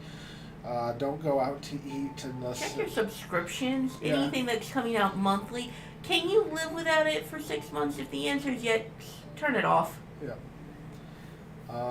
If you're using something to try to make money and it's not producing more money than it is, i.e., our Pokemon channel, of the way that we were doing our Pokemon channel, it didn't work for us. It's not that it doesn't work out well. It's just that the reality is that we gave away about $10,000 of product, and we received about $5,000, or just over thereabouts, somewhere between $5,000 and $6,000. So that means that we were negative $4,000 between what we were giving away and everything else.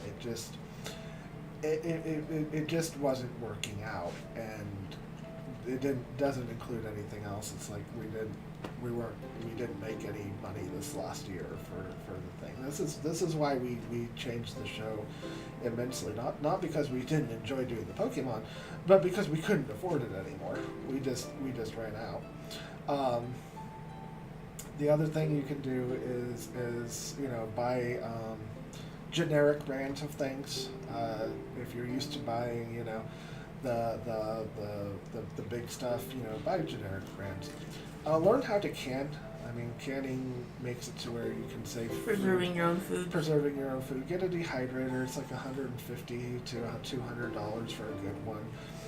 But then you actually have to keep up on it. You have to do the dehydration. It can't just sit there and rot. Yeah, you then dehydrate it. Now you've turned stuff that's going to die in days into something that will last for six months to a year. It's so it's just one of those. Try to keep a stocked up pantry as much as you can. Yeah, keep a stocked up pantry, because unfortunately food prices are just going up, and it's becoming rougher and rougher out there. That's just Find small ways to help make yourself self-sufficient. Yeah. If you live like in a little apartment or something and you don't have a lot that you can do, grow mushrooms. Edible mushrooms, as in like blue oyster mushrooms, people. Yeah. Nummy. They take very little to tend to them. They can literally grow off of things like cardboard, just broken down cardboard particles. Yeah, Or junk mail. Yeah, you just need the good stuff. I mean, we bought the straight of it for like $25, and we had probably about $400 of mushrooms, the stuff is still good. It's in a dehydrated state right now, but as soon as because I need to add more to the stuff before I rehydrate it and let all the It's in a nitrogen hibernation come. Yeah, it's state. in hibernation. You say dehydrated, and you were just talking about dehydrators. We didn't Yeah. stuff all the mushrooms in the dehydrator. No. But the point of the matter is just by doing those little things, you know, you can save money. Determine what you really truly need in life. Once again, snowball effect stuff down. It's like I watched a lot of people. They get so bent out of shape on you know, well, we need to live here, or we need to do that, or we need to do this, and I just look at it and I say, you know, if you know, it's like, okay, the house that we have here, we got it for $44,000, and thank you, I Feel Good, for some help on that for sure, and Kiwi had an inheritance. I love our home. And we basically We all came together and we did as best we could to help in every way. And we chose to live together. There's a reason why 4 of us live in the household together. And we chose this as a way for all of us to better survive. Hi, Kenix. Hi, Kenix. So the reality is that was this our best place that we could ever hope to live? No, but the reality was it was the best place that we could find on the budget that we had.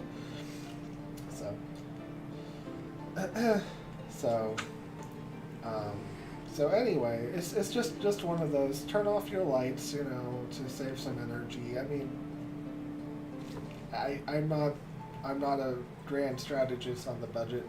We just know that we have to, you know. It's like, okay, thank you, I Feel Good. We were able to turn on our heaters this last month. It was made it quite miserable on that one. But you know, it's like we didn't turn on the gas heater because it would have been a $450 bill. So it's just one of those. It's pay attention to what you have going and be aware of what's going on. It's like not a lot of people were even aware that the natural gas prices shot up exponentially this year, and it shot up at a most inconvenient time for most people. So be aware of what's going on in the area that you're going to pay a price for. That's really something to pay attention to. If certain things are climbing in price, well, what can you do to subsidize them instead? It's like, we didn't have eggs for, what, almost a year. Yeah, almost a year, because the price just became absurd. Well, you don't need eggs to cook. You don't even need eggs to bake everything. It's like we learned to use replacements. Particularly, we're fond of chia seeds as a replacement for egg. Bananas can also be used as a replacement for egg. But learning different things that cost less than what it is now and finding different ways to make it stretch a little bit more can help a lot.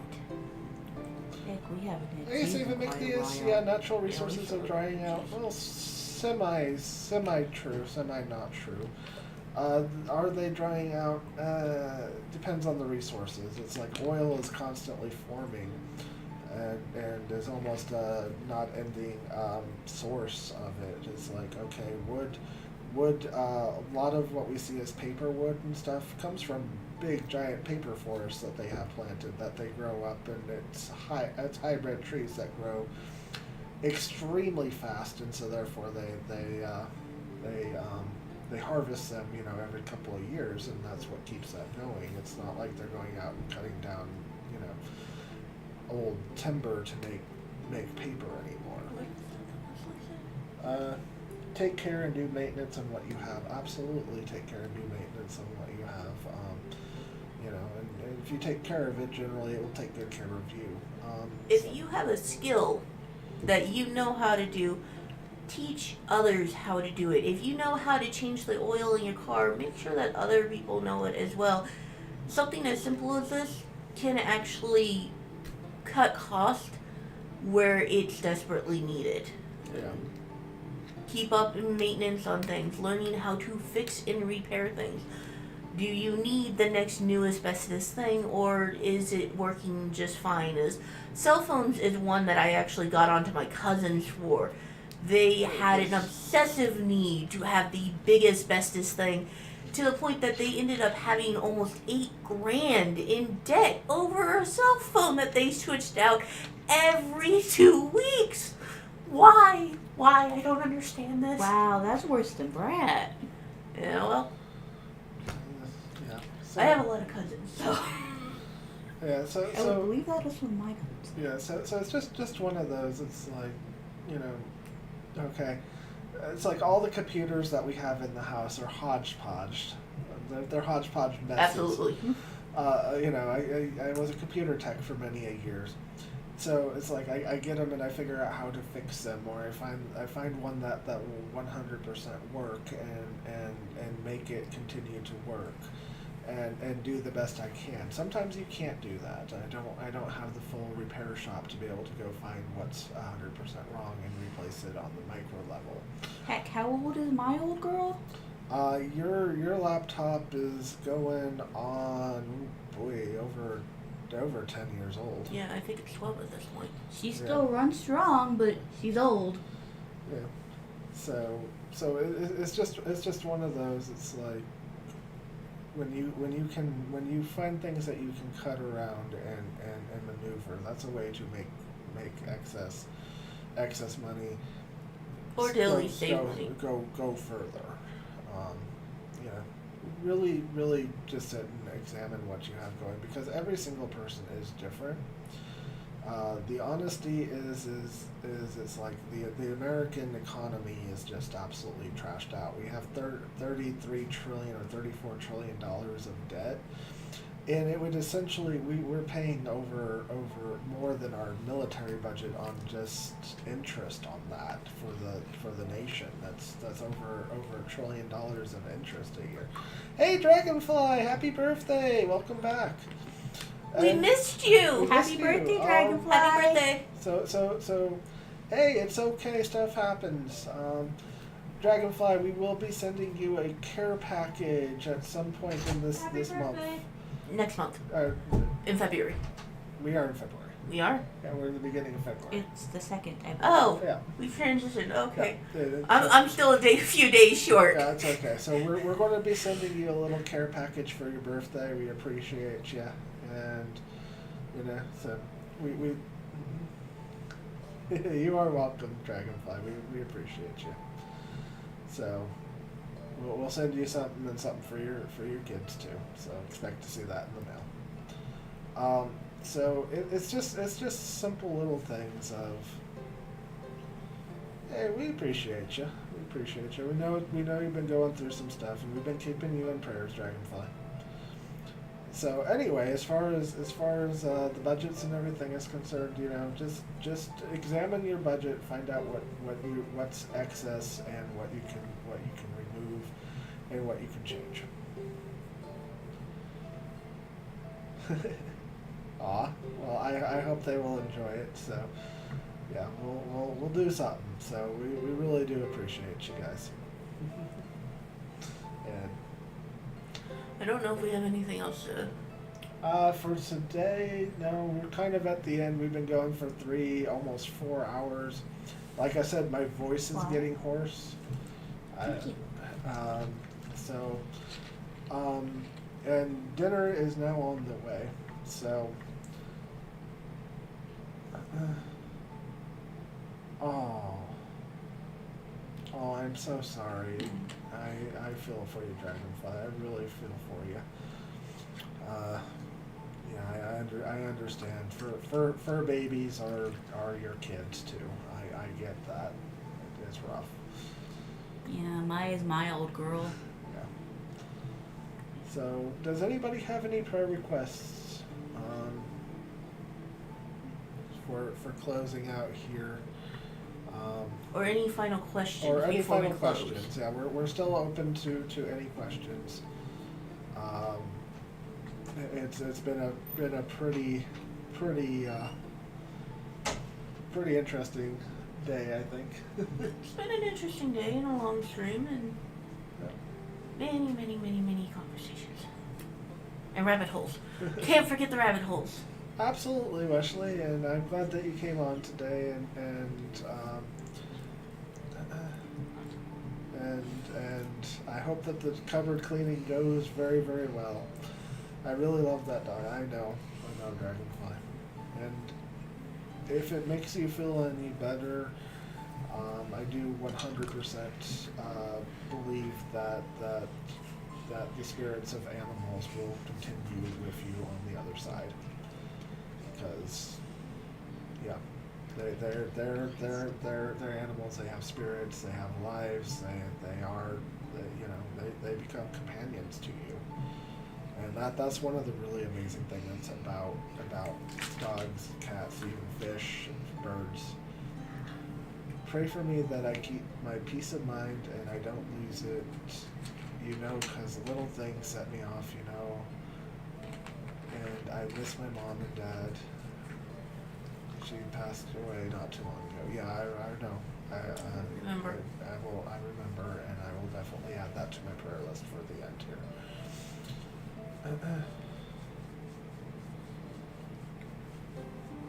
Yeah. Definitely. So, any other prayer requests, guys, or any other questions? Oh. Okay. And okay. Yep. Got it. Peaceful rejuvenation for rest. Alright, so Kiwi's at Nina. Dragonfly.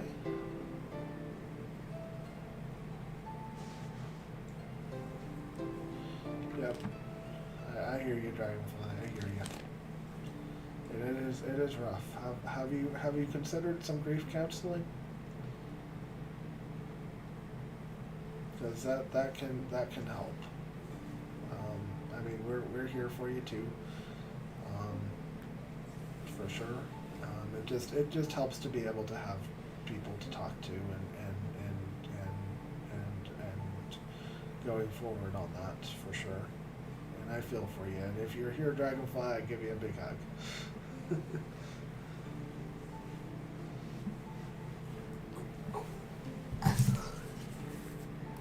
He's dead.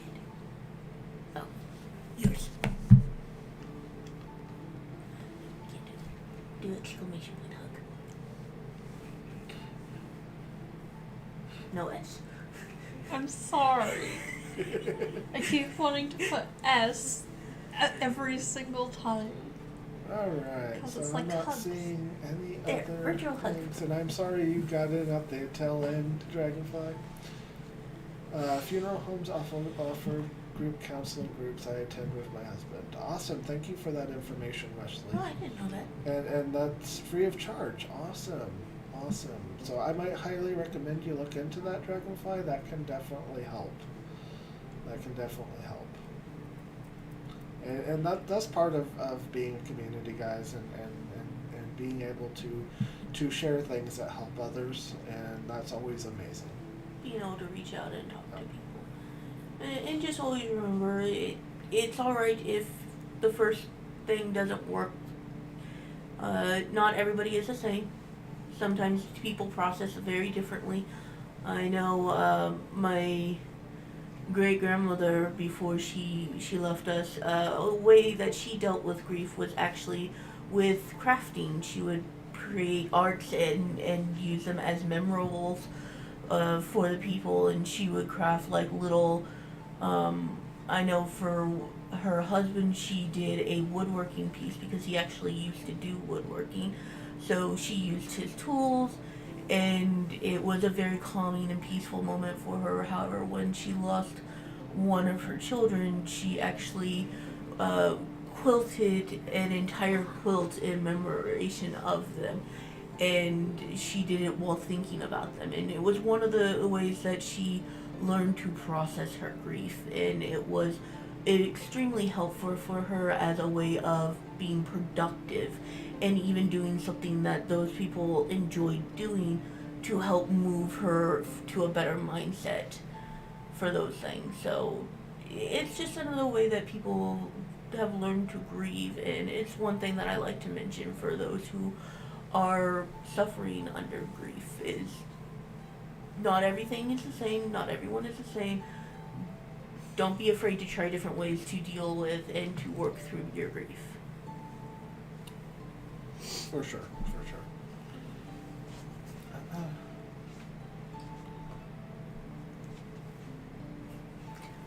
All right. Let's see. Yeah, I usually go over there and see that, yeah, and the lady, I see a lady, and you guys are good counseling for me. I would love to turn to you guys, and it helps me out. So, yeah. So, yeah, we appreciate everybody, and thank you all for joining us on a 4-hour. Thank you all for joining us. 4-hour thing.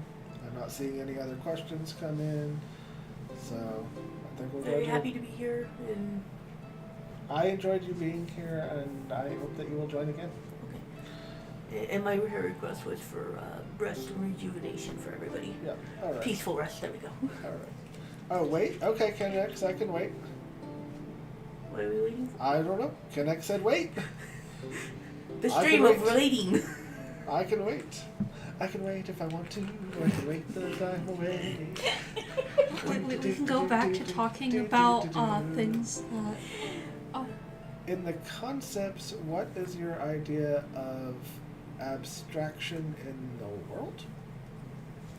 The concepts, what is your idea of abstraction in the world?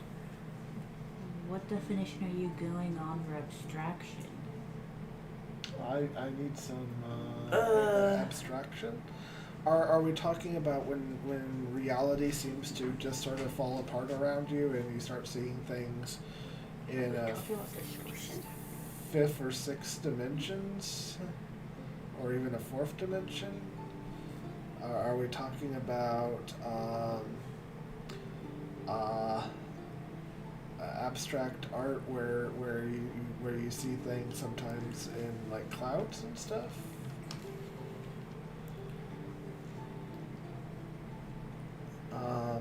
Need a little bit more information of abstraction, the quality of dealing with ideas rather than events. Oh, that definition. Okay, so abstractions and the concept of your idea of abstractions in the world. When you place abstraction as the quality of ideas versus the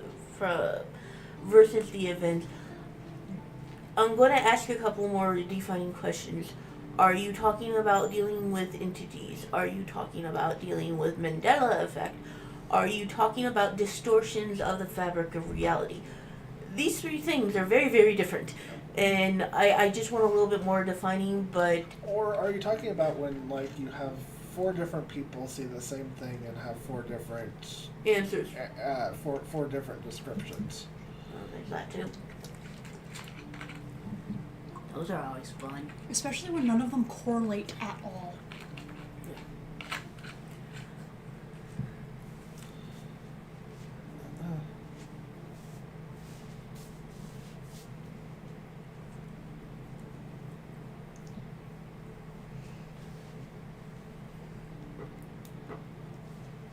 Okay.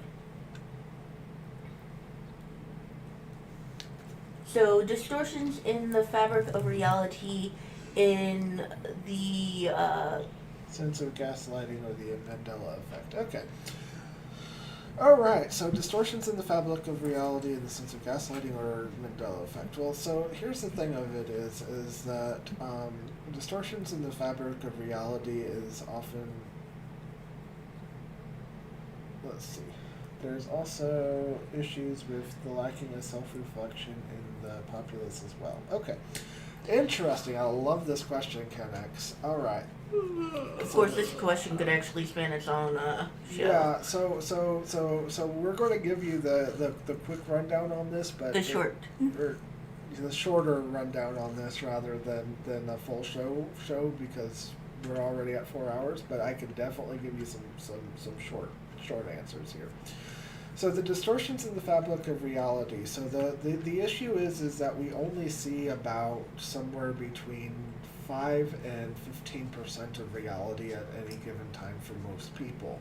So therefore, when you have distortions in the fabric of realities, it's actually not all that uncommon, because what ends up happening is you see glimpses into different realities and into different ways of being.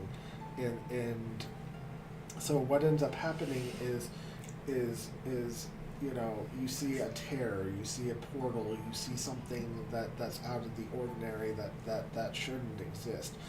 And so what that does is it gives you a little glimpse into, instead of the 5 to 15%, you might be seeing somewhere between 20 and 25%, and so suddenly you have different realms coming and going, and different entities coming and going. It's quite interesting in that.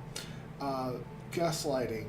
Gaslighting is where you give false information that you know is false, and so therefore you are. Huh? What's bumping the table? Oh, that's me. Your I'm camera's sorry. jiggling. I'm sorry. My foot got a little bit spastic. I was stopping. Okay. So what ends up happening with this is you have people that are giving you a little bit of truth with a lot of bunch of falsities. You see this a lot from politicians. They will give you what you want to hear, and they will tell you what you want to know, but however what they are doing is that they are giving you false hopes that you are going to get something different. Unfortunately, this is from both sides. I don't care if it's actually all three sides at this moment, whether it's Trump's campaign, Biden's campaign, the Republicans, the Democrats. I don't care which one. They're all gaslighting us and giving us false information in order to Set up the narrative. To set up the narrative that they want to do. The Mandela effect is interesting because it literally is people messing with the fabric of what we know and making many twitches and tweaks. It's like Bernstein versus Bernstein. I've had many different ones that I have witnessed firsthand, where it was literally changes on physical copies of things that I owned and have known for years, and they suddenly changed without explanation, without anything. Literally the ones that I have always known, I guarantee you nobody snuck into my house and went and swapped everything. Changed your childhood books. Yeah. I guarantee you that this did not happen, because there are things that have been sitting in my house for years, and it still has. It's still the same thing. Just things have changed, words have changed, and it's absolutely insane. So it's one of those. My first thing is, it's like, well, why is it the Mandela effect? Well, because people now have 3 or 4 different ways that people remember Mandela dying, and this was the first big one that came out. Star Wars was great because I grew up watching it. It was always Luke, I am your father, and it's no, Luke, I am your father. It changed entirely. And you so now when we literally sit in our conversations in the house, we will actually say hi to new people because they remember things so completely differently than the way that I remembered. That's like, okay, well, I guess that things have fallen together in such a way that made it to where now, instead of saying, well, they're wrong because the title of the movie has changed, or the title of the book has changed, or saying, it's like, it means that we're still the same, but we've fallen into a different reality. On the same token, I've also noticed that sometimes with okay, for instance, with Kiwi, I remember things about her that are 100% factual, and then they change the next day. This is not because she has changed her mind or that she has been lying to me for 3 years. It's because the reality has shifted to the point that it's just that little bit different, and it's small things. It's small things, and it doesn't really change anything. But when you say, well, I haven't been adding these things because you absolutely hate them, and now it's, well, but I love those. So it really becomes a very weird thing to happen on this that just is absolutely odd. Baffling. Yeah. Oh yeah, wasn't it like you thought I hated jalapenos, or was it like Pineapple. Pineapple, right? You thought I hated pineapple, and I'm like, but I love pineapple. Why are you trying to deny me pineapple? Because anytime I made you pineapple for 3 years, you would throw a fit. No, it's delicious and nummy, and it goes great on a lot of different things, And- including pizza. I don't care what people say, I like it on pizza. And this is the type of thing that comes around, only it's the type of thing that, you know, can easily be discerned. It was simply a miscomment or a misplaced comment, and it's very easily to say that, well, she just didn't like it at that moment, so she said she hated it. It's something that's very easy to be mistaken, and then just kept on with that. And this is where, on an individual basis, it's very unusual, but it happens and it occurs. It's not that weird. But then you look at things that are massive that have occurred, and that hundreds of thousands of people, or hundreds of thousands to millions of people, who have this occur. This is why it was actually called the Mandela effect, is because no one could agree on how he passed. Everybody had different renditions of it. And it wasn't just like 1 or 2 people or just a couple hundred people. On a worldwide scale, it was thousands of people. And the more they talked about it, the more that they realized even more people had different opinions of how he had passed, and different ways of how things had been handled. And he's not the only reason why, but he is why it is called the Mandela effect. Siegfried and Roy. Yep. Siegfried and Roy is another one. And we can go down this rabbit hole, and it's a huge rabbit hole. But it's more of this, there is a difference in what's going on and what's happening. And there are other people who say, well, people are just not remembering right, or people who aren't thinking it through right. And you can call this gaslighting, and you can debate it and argue it all the way into the ground. But then you have other things where it's like, I've written papers, theses on a particular topic, and now that topic is incorrect and inaccurate. However, my thesis not only got approval and did surpass what it was supposed to do, but it would be considered highly inaccurate and flat out wrong at this point. But it passed, and it shouldn't have if it had been false. And still have the paper, still have the passing grade on the paper, but the information is now inaccurate. Well, why do I have that, but the information is wrong now? Well, you could say that my teacher was just an idiot. I'd be hard-pressed to argue you. But then you would also have to say that all the information that I looked up was inaccurate, and again, for a thesis paper, that's a lot of information just to be intentionally wrong over continuously. And spent months on it, so it's not like it suddenly appeared and I put it all together in an hour. It was a huge paper, and it was my passing grade for it. But all the information in it now is technically wrong. And it's not a little thing that's wrong about it, it is huge. And this occurs in a lot of different things, and this is one of those distortions. Well, why is it that way? Well, there's a distortion, and that's what I choose to believe. Not that I didn't do my research, but that I did the research, I wrote the paper, was graded on that paper, got a passing grade on that paper of the teacher who was teaching that subject. So unless me, the teacher, and the information at the time was all conspiring to be wrong, this doesn't make any sense. Then you also go through and you find other art. You find other artifacts. It's like, One of the more famous ones for the movie was Interview with the Vampire. Now it used to be a vampire, and when you go back to even the Oscars at a recorded video, it's Interview with a Vampire. But now it's the Vampire, and it's like, why do I use this? Because there's artifacts all over the place of it being a vampire, including the author herself, who wrote the book, who's saying it's Interview with a Vampire, and now it's the Vampire. She talked about this, and then she even went back and talked about this, and it was one of the most confounding things that she ever had to deal with, because people asked her about this, and it's like, no, it's Interview with a Vampire. I wrote it. I know what I wrote.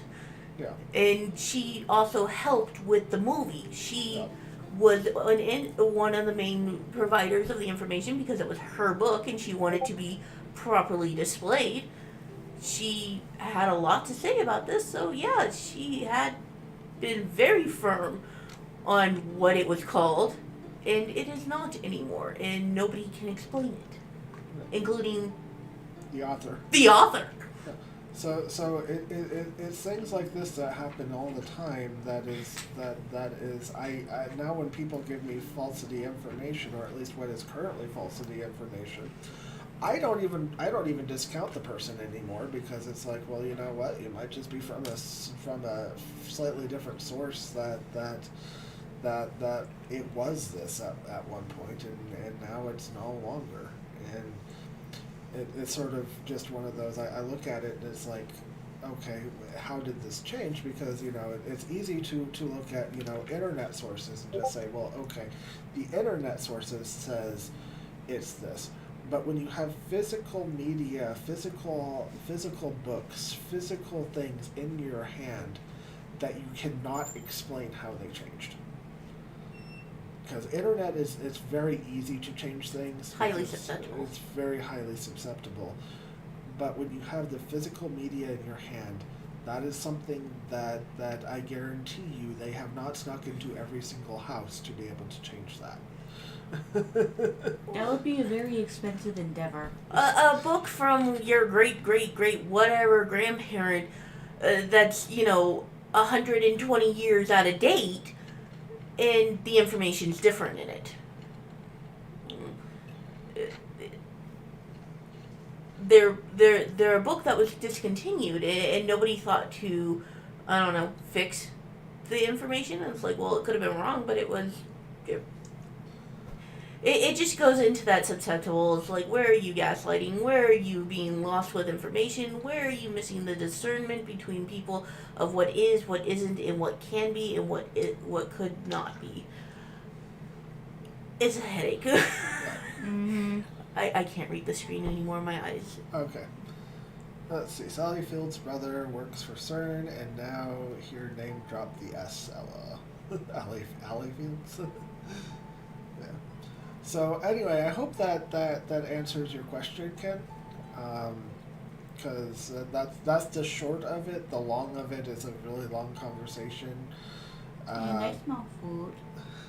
Yeah, food is starting to smell pretty good. So, any other questions? Yeah, like Christopher Reeves, now Reeve. Yeah.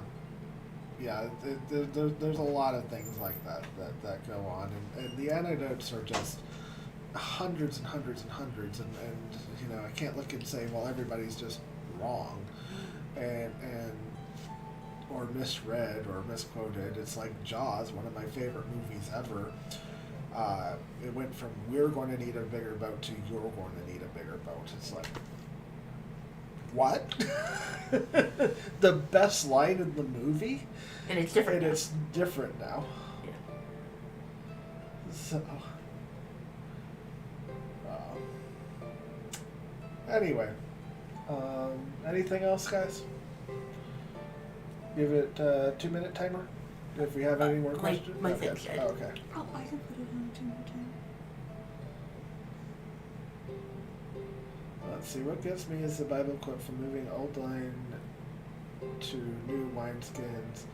So the old skins don't burst now says bottles, but the appendix still says wineskins. Yeah, I know, Ray, JJ Ray. I've seen a lot. I looked. I had to look up some of the scriptures out there because I had memorized them, and it's like, oh well, that's just not the King James version that I originally memorized from. So maybe it's just a different. It's like, no, and I went onto my eSword, and it's like, let me check on my eSword, and I checked 5 different ones, and it's like, no, they're all green now. The lamb will lay down with yeah, with the lion or now the wolf or whatever. Well, it was the lions and Yeah. now it's the wolves. But I went into my physical copies and they had changed as well. It is absolutely just staggering when you find things like that, because it's like, okay, it's very easy to change digital format to a certain degree. Online format is very easy to change, but a physical copy is so, you don't just change a physical copy because you're holding it. Now, sometimes you have people come out with things that they have the original ones that they show it, and it's like, wow, that actually did exist, or that is the way it was. And so anyway, yeah, Mandela effect is really large, and I'm not going to go too much more into it right now because that's really long topic. We could literally dedicate several shows to it. So, all right, guys.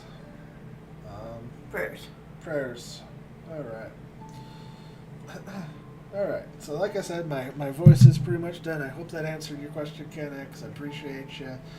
Appreciate JJ Ray, I'll Feel Good, Dragonfly, Broly.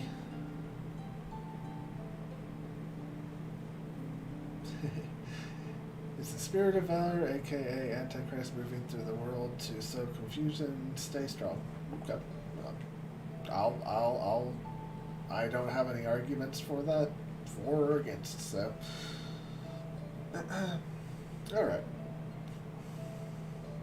So we're going to go to prayer, and we're going to go get some food and let's see. So Aunt Nina, peace and rest for everyone. Peaceful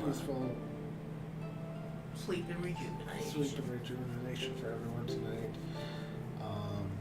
And Dragonfly for his continuing stability.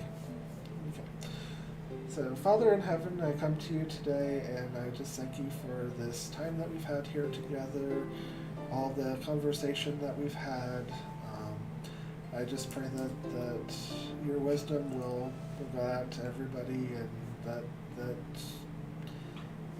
they will be able to learn and come to your knowledge. And I just thank you for that. And also, Father, I just want to pray for Kiwi's Aunt Nina. She lost her husband, Father, and I just pray that you'll give her a sense of peace and moving forward, and that you'll give her your comfort. I pray for Dragonfly, Father, that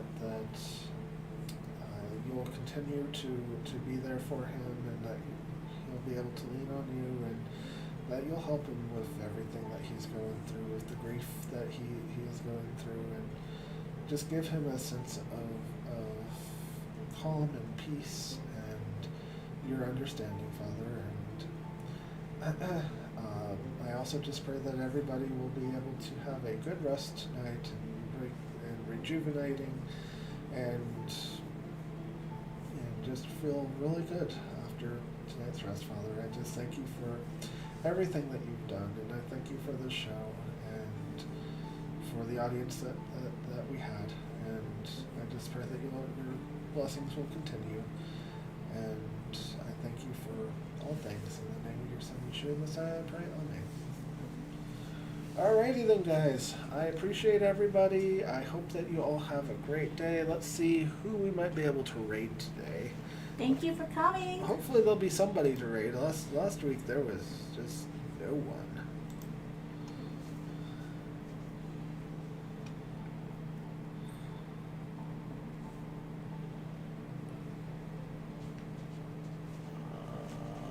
Ooh, modern day debate. They're always fun, but I don't think.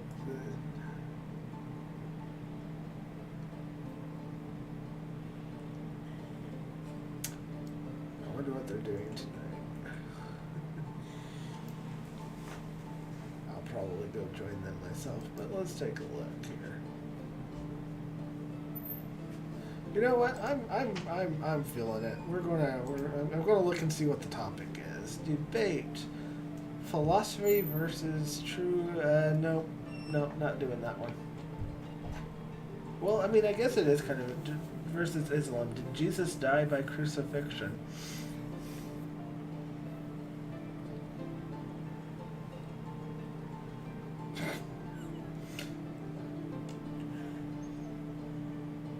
So Christian versus Muslim. No. No. No. Okay.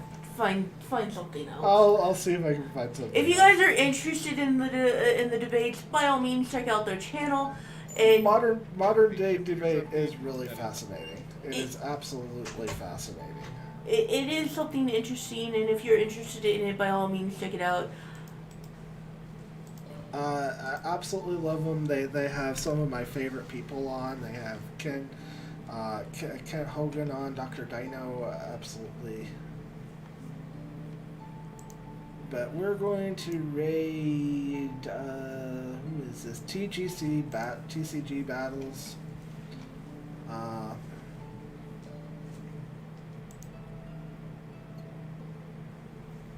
Actually, let's see. If I hit down, is there anybody else on? Oh, Static's on. Yeah, Static's good. All right, gigabytes? We're gonna. It cost me like 600 euro. Stop. Okay. Yeah, so that's who we're gonna raid. Let's get to my page. Let's get this shared. Sorry. It's okay. My phone died. YouTube. It said no more. No more. How do I chat?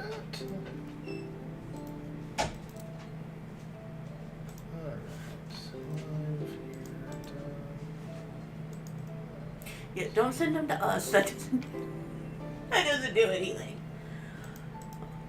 Alright, so let's go ahead and give Static a raid. I appreciate everybody. Don't know how many people will be up for the raid, but thank you all for being here. It's been fun. Take a moment, do something you guys enjoy, that you're happy with, and that makes you feel loved, happy, safe, and healthy.